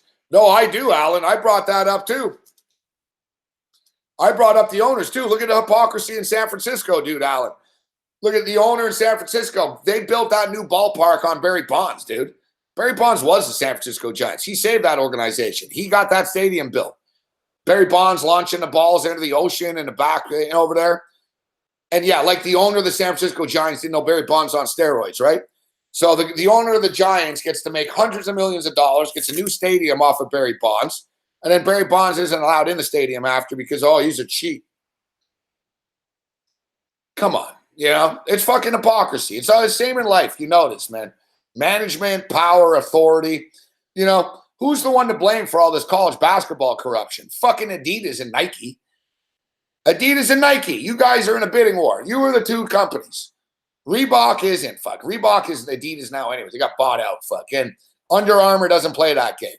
So, like, Under Armour's not trying to, you know, get college shit and shit. So, it's fucking Adidas. You know, Adidas is the evil one behind this. Adidas started this shit years ago, too.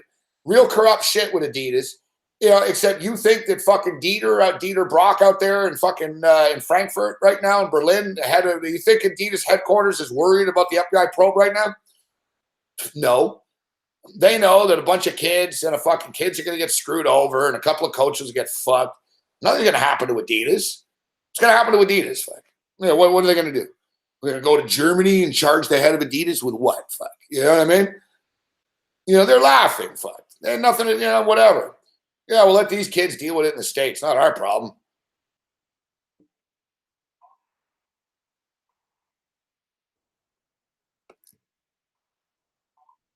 All right, well, we told you to take the Clippers and the over. Should have money line it. It's 118. Hey, it already went over, 228.5. Where's the love, people? Where's the love?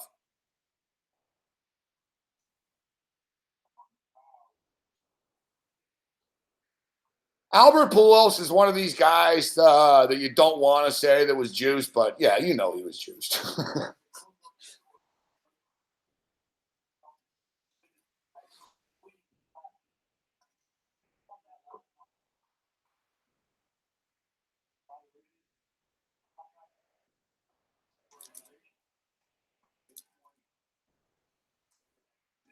Man, what a comeback. They were getting killed before, huh?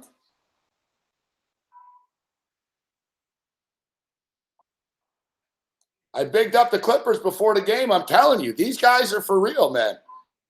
Not only are they covering, they're winning the game outright.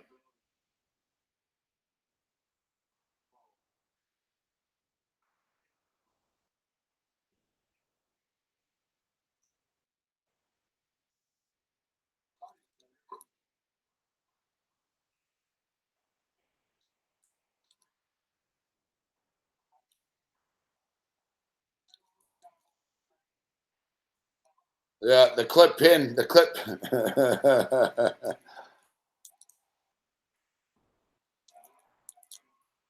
I'm starting to come around though on steroid and how much it helped people.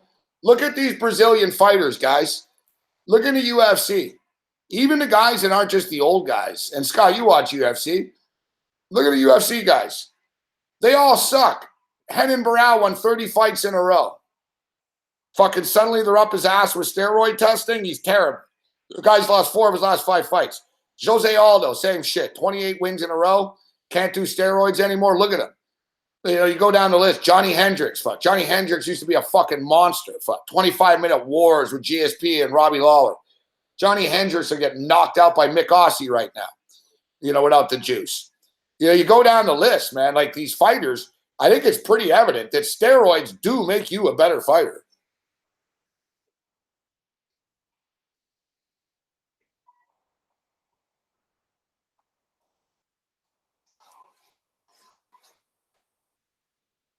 Like, you know, I think there's some, yeah. Look at Sly Stallone. Good call, Finney.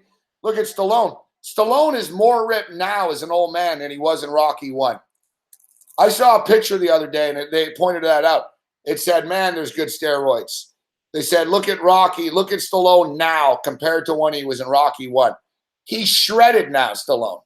He's shredded. Look at The Rock.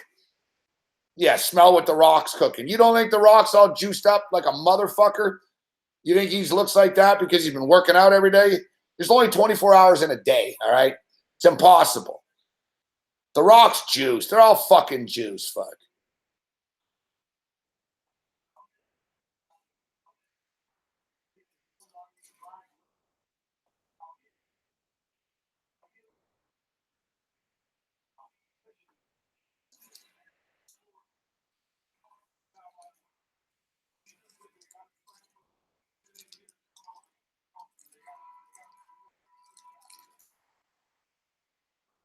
Yeah, look at Stallone.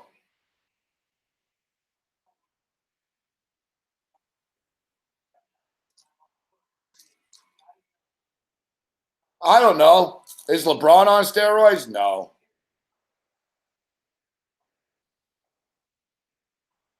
LeBron's just a big dude.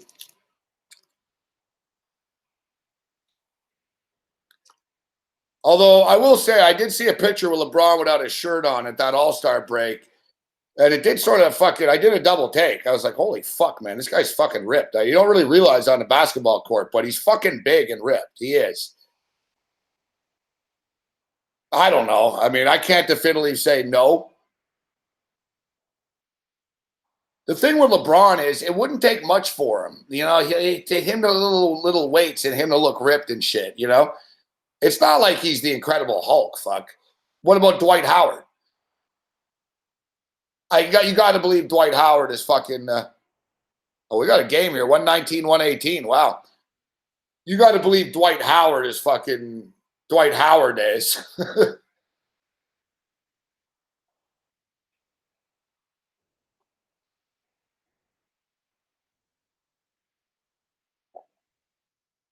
I think Tom Brady is on like some sort of really advanced cream or bomb. Like, you know what I mean? Not Tom Brady is so above everybody. He's got some holistic shit that's not even being tested for. Like, he's got some weird. I've always said, I bet you like Tom Brady's like Keith Richards. He's got like blood transfusions to like fucking teenagers and shit.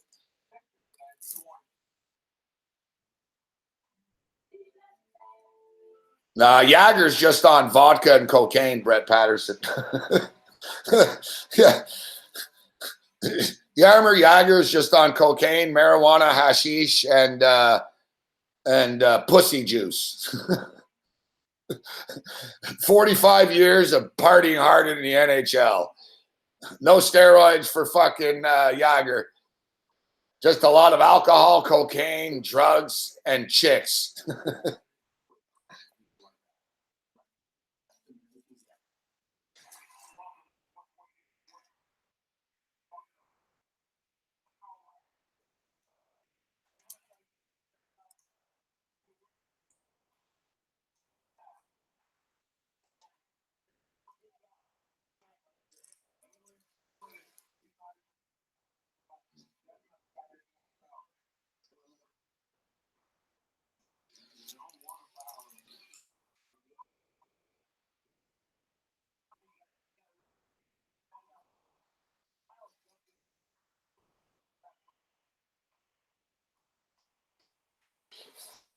Wow, we got a game here. Good game. We knew this would be a good one.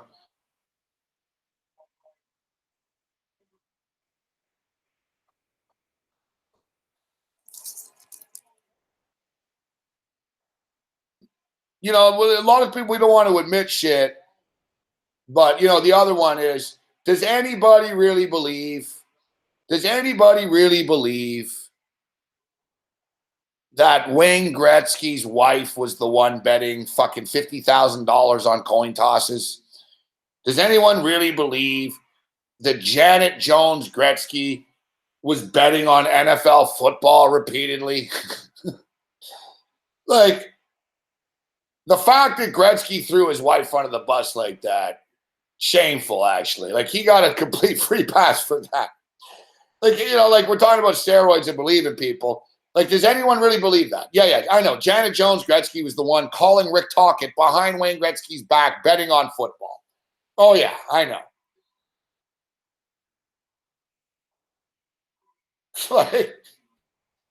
It's like that was the biggest. Like, yeah. Like, if you believe that, then you believe that Donald Trump's fucking buddy lawyer paid Stormy Daniels $130,000 for nothing.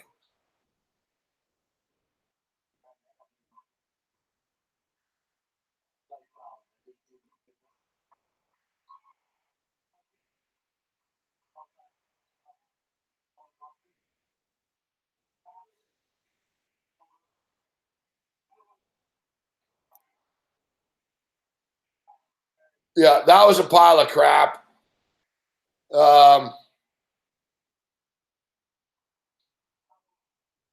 Whatever. Well, yeah, Janet, like, they like to gamble. Janet will play at the poker room and shit, but Wayne Gretzky's a degenerate. He's buddies with Barkley. He's buddies with fucking all these gamblers and shit.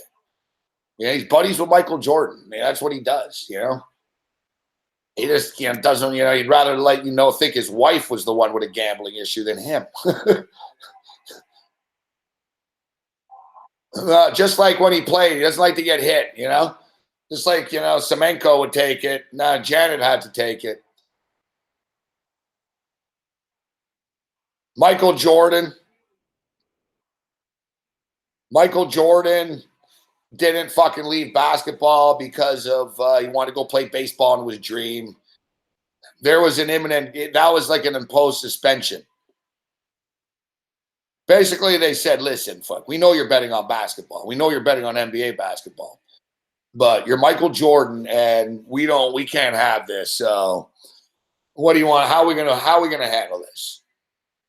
And so, I don't know. I'll go play baseball. Fuck. How's that sound?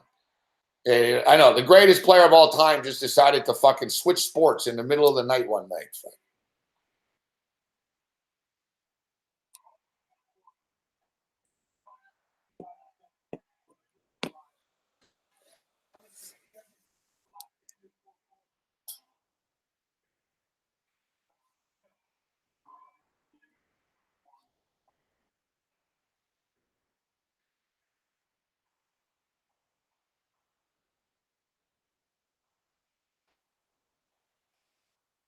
The Michael Jordan stuff is interesting. Yeah, Phil Mickelson's a big better. His buddies with Billy Walters. Fuck.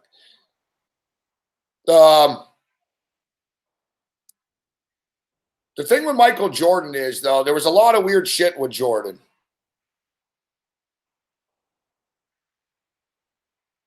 There was the fucking dead bookie that turned up. There was a bookie that turned up dead, and in the trunk of the dead bookie's car was a briefcase with a shitload of checks from Michael Jordan, like for big money too. So it's interesting. Bookie gets paid a bunch of checks from Jordan. He never got a chance to cash those checks. I wonder what happened to him.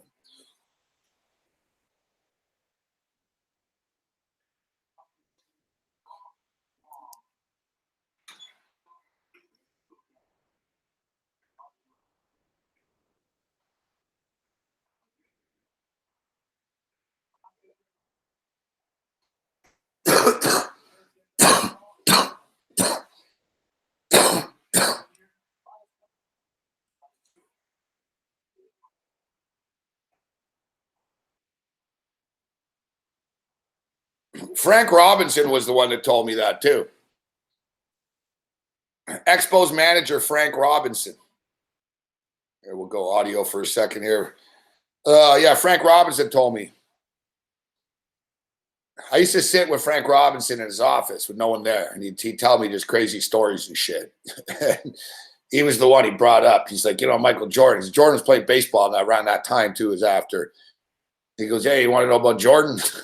Like, I was like, what? What about him? Like, he's like, oh, it's bullshit. Fuck, he's fucking gambling. And like Frank Robinson knew everything. Probably also knew that his buddy Bill Cosby was a diddler.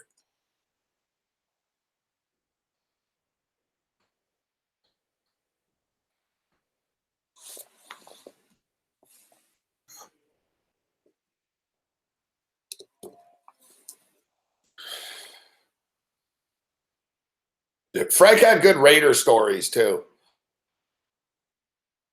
Frank Robinson was good friends with Al Davis, so he had a lot of good Raider stories about being at Super Bowls and shit, and being with Al Davis and going to Al Davis's house and fucking hanging with Al Davis. Like, he really liked Al Davis. I'll tell you that. Like, he really liked Al Davis.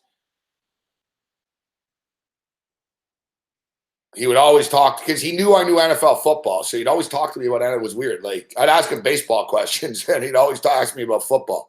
Who are you betting on? Who are you going to lose on this week? Out of Raiders, and then you just go off. Oh, I'm a Raider fan. Did you know that? And he's like, did you know that I know Al Davis? I was like, I don't know. Like, how am I supposed to know you know Al Davis, Frank? But Frank Robinson was a San Francisco Giant, right? He was more of a Raider guy than a 49er guy. Frank Robinson was the first black manager. First black manager. And the only man to win the most valuable player in the National and American leagues.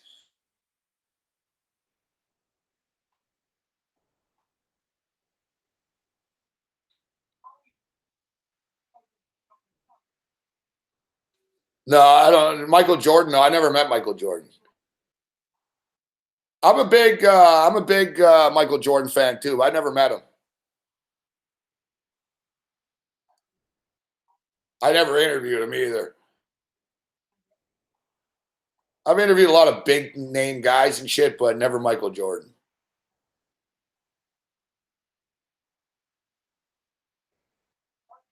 Kyle Turley told me a Jordan story. Kyle Turley told me that he was at a bar in LA. Fuck, there was some like award show. He was at a bar in LA, and Turley was like minding his own business. Like, Turley wasn't at the award show, but there was like a bunch of athletes in town type shit. I think it was a golf tournament. That's what it was. It was a golf tournament. So I guess Turley went to see some buddies at the hotel bar type shit. They were in a golf tournament or something in Los Angeles. And Turley was having some drinks at the hotel bar. And Michael Jordan came up to him and asked if he could get a picture with him. Fuck. Like, Kyle Turley was very excited about that. Like, it's pretty cool. Like, when Michael Jordan wants your picture, right? Yeah. So Michael Jordan came up, and Jordan was drunk and shit. And Jordan was with his buddies. And Jordan was like, man, do you know who the fuck this is? Like, Jordan was stoked to meet Kyle Turley. He's like, do you know who this is? And the buddies were like, I don't know. He's a fucking big white guy with tattoos. Fuck, I don't know. Who is he? And they were like, this is the guy, man. Jordan like loved it. Jordan was like, this is the guy. This is the guy. And Jordan was like, man, I love you. Can I get a picture? And like, fucking Kyle was all like freaked out. Michael Jordan was all stoked to get a picture with him. Basically, Jordan like told the story about how great it was that he threw the helmet and he loves him and fucking that's badass. And Jordan was fucking really into it. Kyle Turley is a legend. Like, you know who Reggie Bush's favorite player was as a kid? Kyle Turley. It's fucking whacked. It's fucking whacked. Same shit. Like, Reggie Bush went up to Kyle Turley and told him, fucking, like, I had posters of you. I looked up to you and shit. Reggie Bush from the San Diego area. Kyle Turley from San Diego. All right, so Reggie Bush, Reggie Bush, like, I think Reggie Bush gave Kyle like a jersey and said, here, take my jersey type shit. Kyle loves Reggie Bush because Reggie Bush loves him. So Kyle's like, Reggie Bush is the man. Great guy, great running back. I'll block for him anytime. Yeah, Kyle, I think they played together too, briefly, eventually. Like, he loved Reggie Bush. Kyle likes people to like him, right? So he liked Reggie Bush.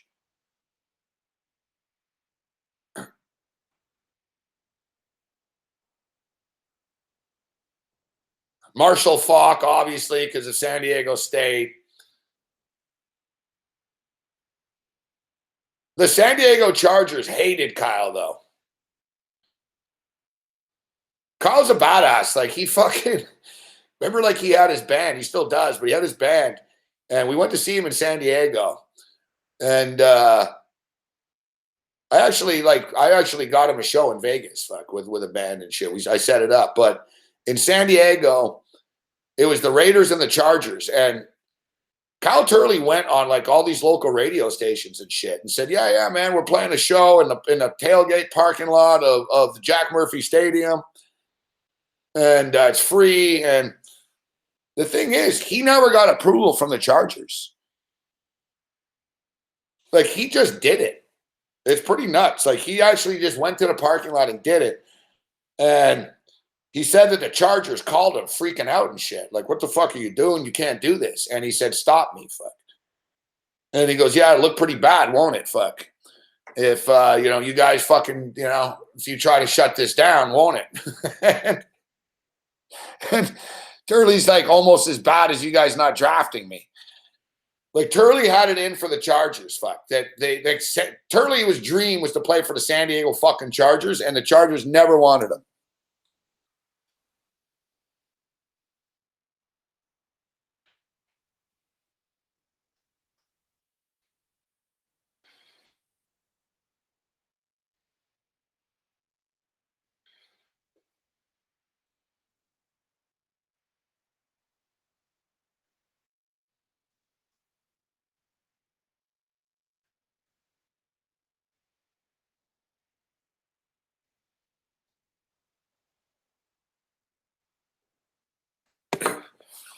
Like, I remember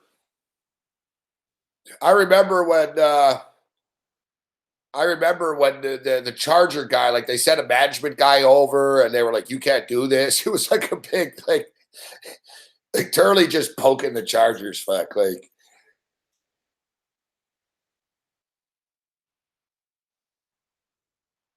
so yeah, Turley's a great guy. I want to get him back on the show. I got to find his number. I have his number, but he's hit or miss with getting back to me.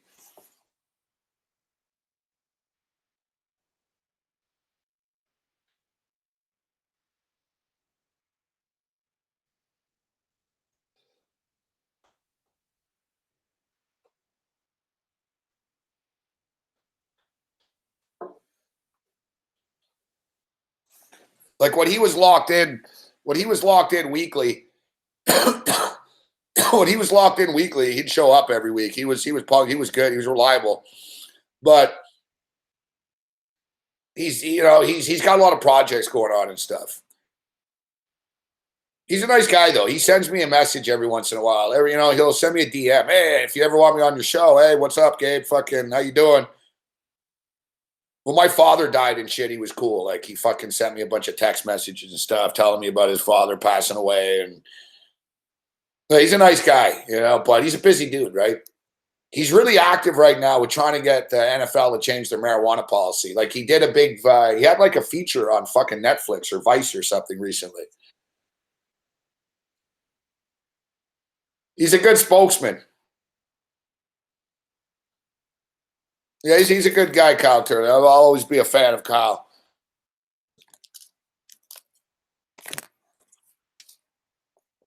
He's got some funny ass fucking stories, that dude.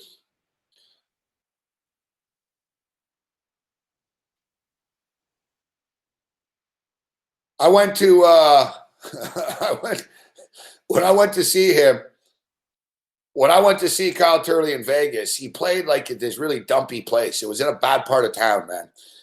And so Kyle Turley's there, and he's Kyle Turley. So he has weird friends and shit, right? So there's all these like fucking SEAL team guys and shit, like real badasses, man. Like fucking like an Army Ranger dude and fucking like these real badass dudes. And he was with like big fucking like Marine types and so we're on the bus and we're fucking smoking and shit. And these fucking Marine dudes are fucking crushing beers, fucking bang, bang.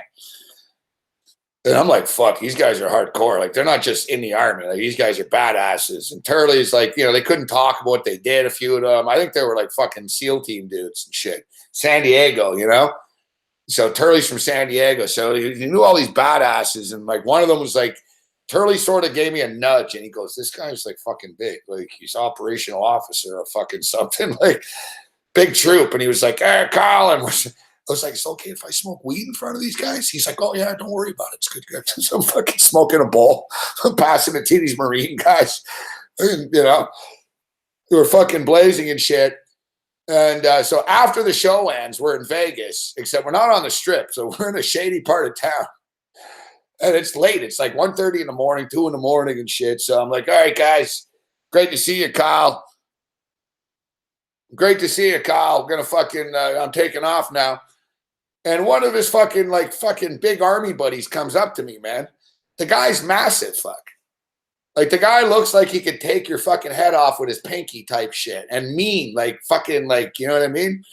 Big fucking dude. He comes up to me. He's like, hey, he goes, hey, I didn't get your name, but, you know, I know you're a friend of Kyle, so I know you're all right. And he goes, I got to be honest, man. He goes, me and my girlfriend are a little nervous in this neighborhood.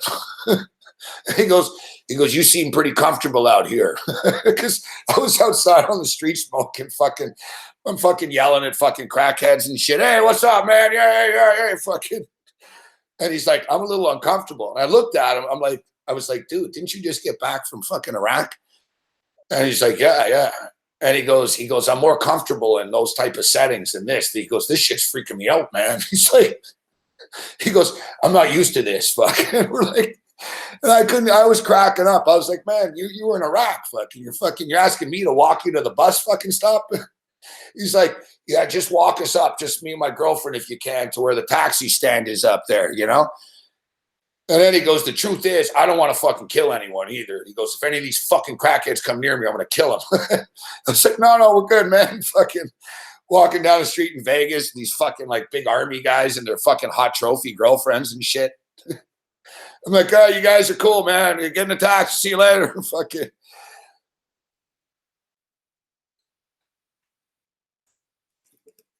I remember thinking about that after too. Like, there's different types of tough. You know what I mean? There's different types of tough. like, you know, me, I'm not like, I remember when I lived in Hollywood and I was young and shit, I had to get weed and my buddies were scared, fuck, because we had no choice. Like, it was right when I moved there, right? I'm young and fucking, I had to buy it off the Crips. And it was in like the gang era, the late 80s and shit. So all my friends were like, I'm not going up to the Crips, fuck. They're like, you're crazy, fuck. They're Crips. They like the blue shit on. And I'm like, dude, they don't shoot everybody. I said, they shoot bloods, fuck. I said, they're not going to shoot you trying to buy weed off them. So, you know. So, like, I have no issue. I'll walk into a parking lot full of Crips and say, hey, you guys got some weed? Right? But if you drop me in the fucking woods and a fucking bear rolled up on me, I'm going to fucking piss myself. You know what I mean? You drop me in the fucking woods or something, you put me in the fucking, you drop me in the fucking forest, I'm in a lot of fucking trouble.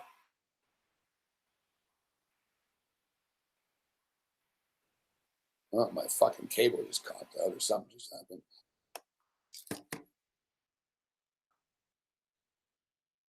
It's the same thing. You take some, you put me on a farm and I got a bunch of cows around me, I'm going to get freaked out, I get freaked out with a bunch of chickens running around me. You take a farmer and you drop him in Compton, he's going to piss himself, right? Like everyone has different like comfort zones of different things.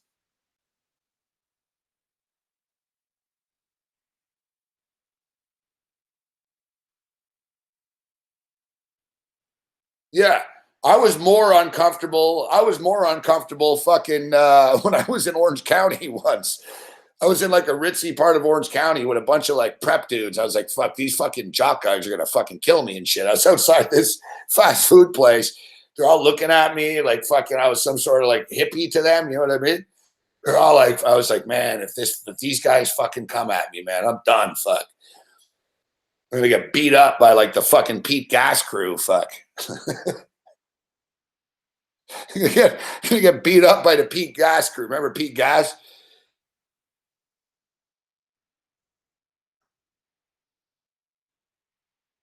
Yeah, exactly. Like everybody's more comfortable or scared in different settings. You know what I'm saying?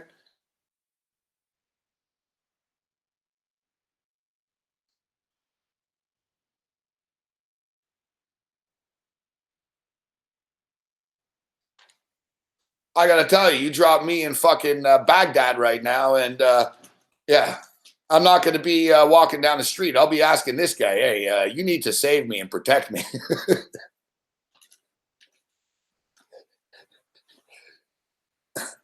I never really watched that movie Black Hawk Down before. It was on the other night, and I didn't see it all, but I saw like, and I got sucked into it. It's actually really well done, so I got sucked into it. And like there's a scene.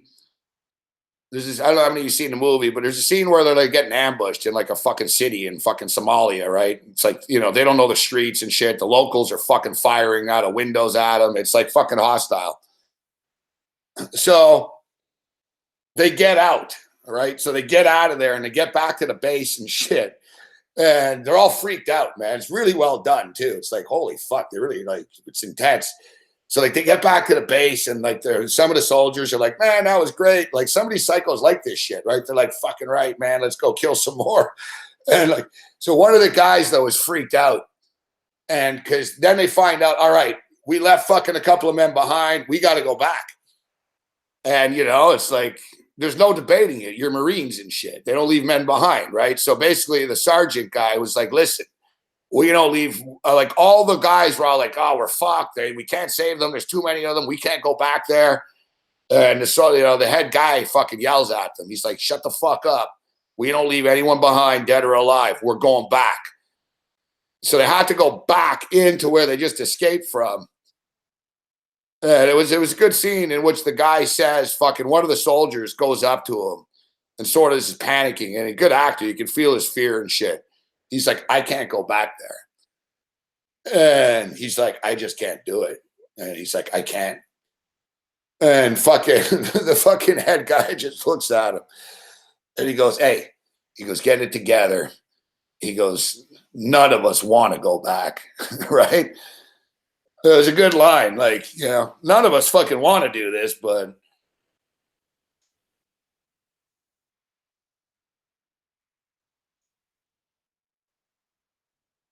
last time I was in Vegas, I spoke to a couple of veterans, like current veterans. And I was asking them about the war and what it was like being in Afghanistan and Iraq specifically and stuff. And because I was sort of saying, they're kind of, not great wars to be in. It kind of sucks fighting in a war that's whatever. And they agreed. And he basically said, two of them said the same thing. Said that he said, when you go there, you're not fucking, you're sort of wondering, what the fuck am I doing here? Like, what are we doing here? And like, what's going on? Like, am I even on the right side? Like, fucking, said it starts going through your head and shit. Like, what am I actually doing here? Fuck. And then he goes, as soon as you get shot, or he goes, your buddy gets shot, or you see someone get killed, or he goes, once people start shooting at you, you don't like them. And it's pretty simplistic, right? Like, because you wonder, like, a lot of they're thinking, not all dumb, these troops, right? So they're thinking, fuck, this is bullshit. I'm actually like, like they said about Syria. There was a troop that had a sign there. He said, I didn't join the Navy to fight a civil war for the Taliban in Syria.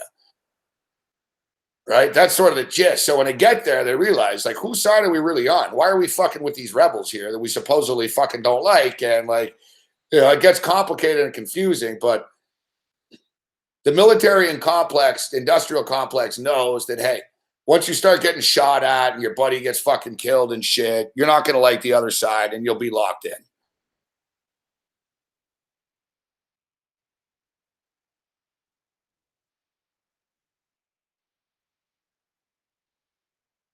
Oh, it freaks me out, Colin. I often see in airports in the United States, man, young troops. It's amazing how young they are. It's crazy how young they are, man. Like I see some of these kids, like they're fucking kids, man.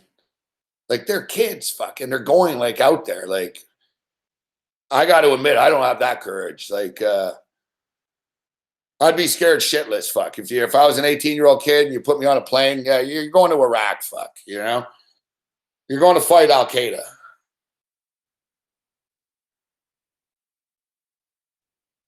See Donald Trump. Oh, even if I didn't have a weapon, I would have run into the school. Yeah, I'm sure you would have, Donnie.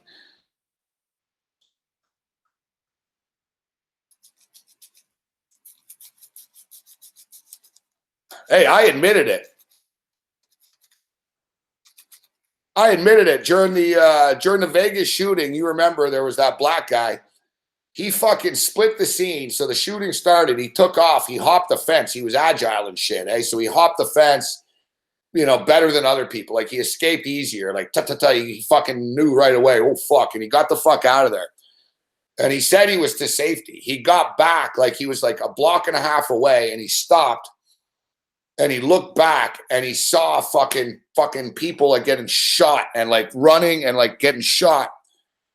And he fucking said, and he didn't even know anyone there. He said, he looked back and he goes, I couldn't just fucking leave these people. Fuck. He fucking went back in. Fuck. He didn't even know them. Like, you know, can you do that? Fuck. I got to tell you, man, my ass would have been running down the strip. Fucking, you know, I would have been like, fucking run. Fucking, you know, like, I don't know, man. I would, you know, I can't sit here and say, oh, yeah, I would have ran away to safety and then looked back and said, you know what? I got to run back into that fucking shit where Buddy's spraying bullets and start pulling people I don't know out of a fucking country music concert.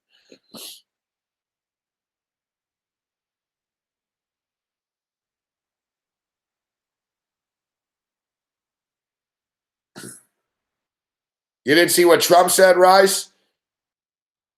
Yeah, I wouldn't be that bad, Daniel. I wouldn't be pushing old ladies away.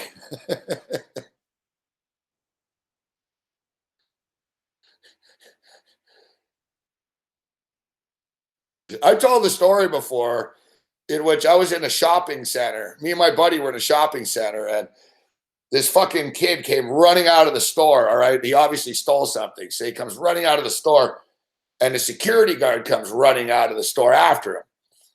So by chance, like fucking 2 minutes later, me and my buddy arrive into this tunnel near the metro station. And the security guard and the fucking kid, the guy that stole shit from the store, were rolling around on the ground and shit, fighting. And the dude, fucking the security guard, asked me and my buddy for help. And we were kind of assholes. You know what we told him? Fuck. Why do you care if this guy stole these sunglasses? I mean, like me and my buddy stood there over these guys rolling around on the ground. He's like, you got to help me. I'm security. This guy stole something. And we both said, what do you care that he stole something, buddy? And I even said to the guy, I said, you did your job, man. All right, look, you tried your best, fuck. And then me and my buddy fucking said, just let him go. And then they both got up and they were fucking going at it.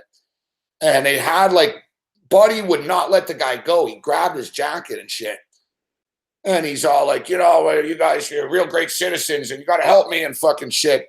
And we're like, you're not in danger. And all he did is steal the sunglasses. You should just let him go and shit. And then fucking, while we're fucking telling the guy this, the fucking kid that stole the glasses just fucking decked the guy. He's like, bang, he fucking punches the guy. He gets loose. And then he gets all pissed off and wants to fight the guy and shit. And then that's when we're like, all right, buddy. With a security guy, we're like, all right, fucking. Then I went up to the guy and I reasoned with him. I went right up to him. I was like, hey, I said, you little fucker. I said, we just tried to help you, fuck, all right? And he wouldn't leave. And I told the kid, I said, you better run right now, man. I said, the cops are going to be here in like 10 seconds. And lo and behold, he was like, fuck you. And he's like, fucking trying to fight with all of us then and shit. And then lo and behold, the cops came and fucking like killed him, fuck.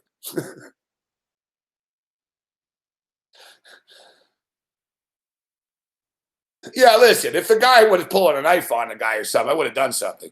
The thing is, the security guard was bigger and he was sort of in control. He had the kid's jacket, you know what I mean? And he was sort of ragdolling him.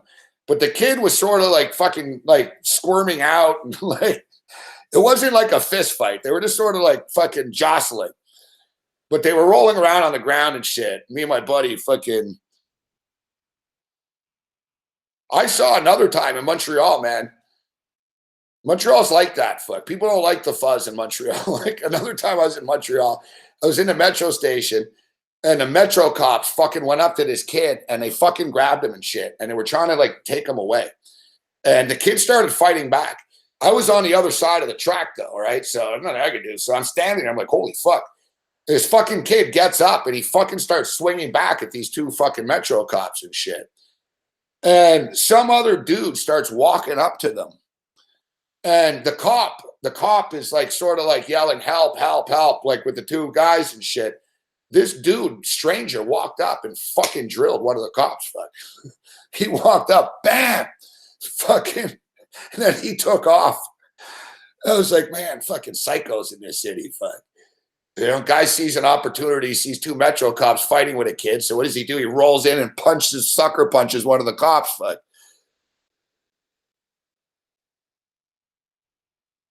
Yeah, my deal is whatever. The kid stole a pair of sunglasses. You know what I mean? You did your job. You chased him fucking down the mall. What do you want? Fuck.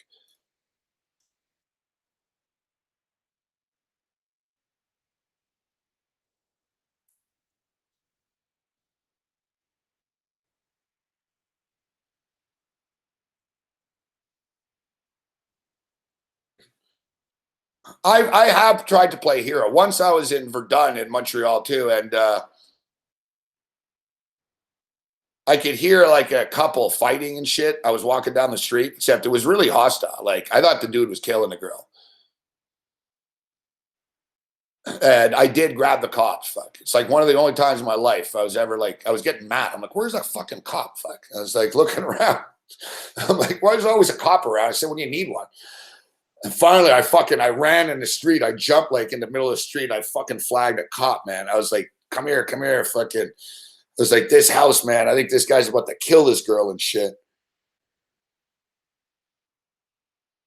So, yeah, I have played. I'm just not going to help a security guard trying to fucking get a kid for a pair of stolen sunglasses.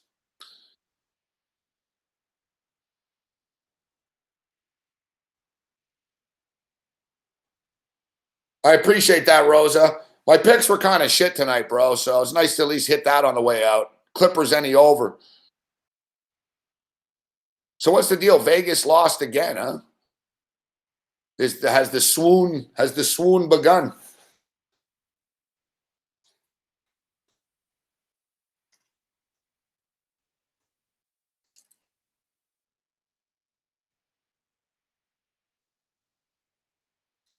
All right, guys, another marathon show this evening, but fun time hanging out with you. Tomorrow night, Babana will join us. Thanks to Joe Lisi for joining us on the program.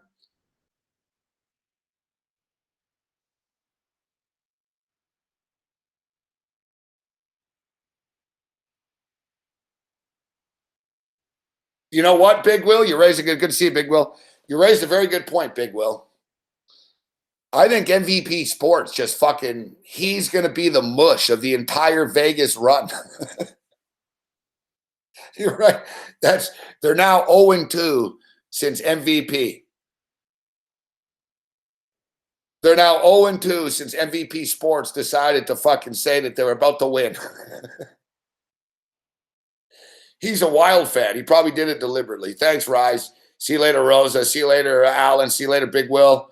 Always a pleasure, Big Will. Chris Blanchard, good to see you. See you later, Alex Z.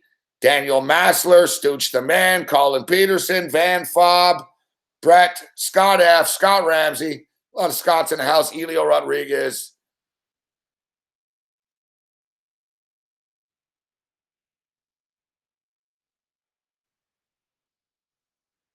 And everybody else I don't see in the chat, give us a thumbs up if you can on the way out, if you haven't already.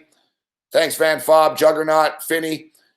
Give us a thumbs up. And remember to support sportsbookreview.com by going to their website and picking out a sports book from that site. Click it. Give them the respect and the reference. You get your nice sign-up bonus. You bet on sports. Everybody wins. Thanks, Colin Peterson. See you later, guys. We'll see you tomorrow night, 10 o'clock. If you want me, I'll be on the radio at 4 o'clock Eastern on the Fantasy Sports Radio Network. We'll be right back here with you at 10 o'clock tomorrow night. Thanks, Go 9. See you later, Brian. Go Bills. Other than that, you're on your own. Later.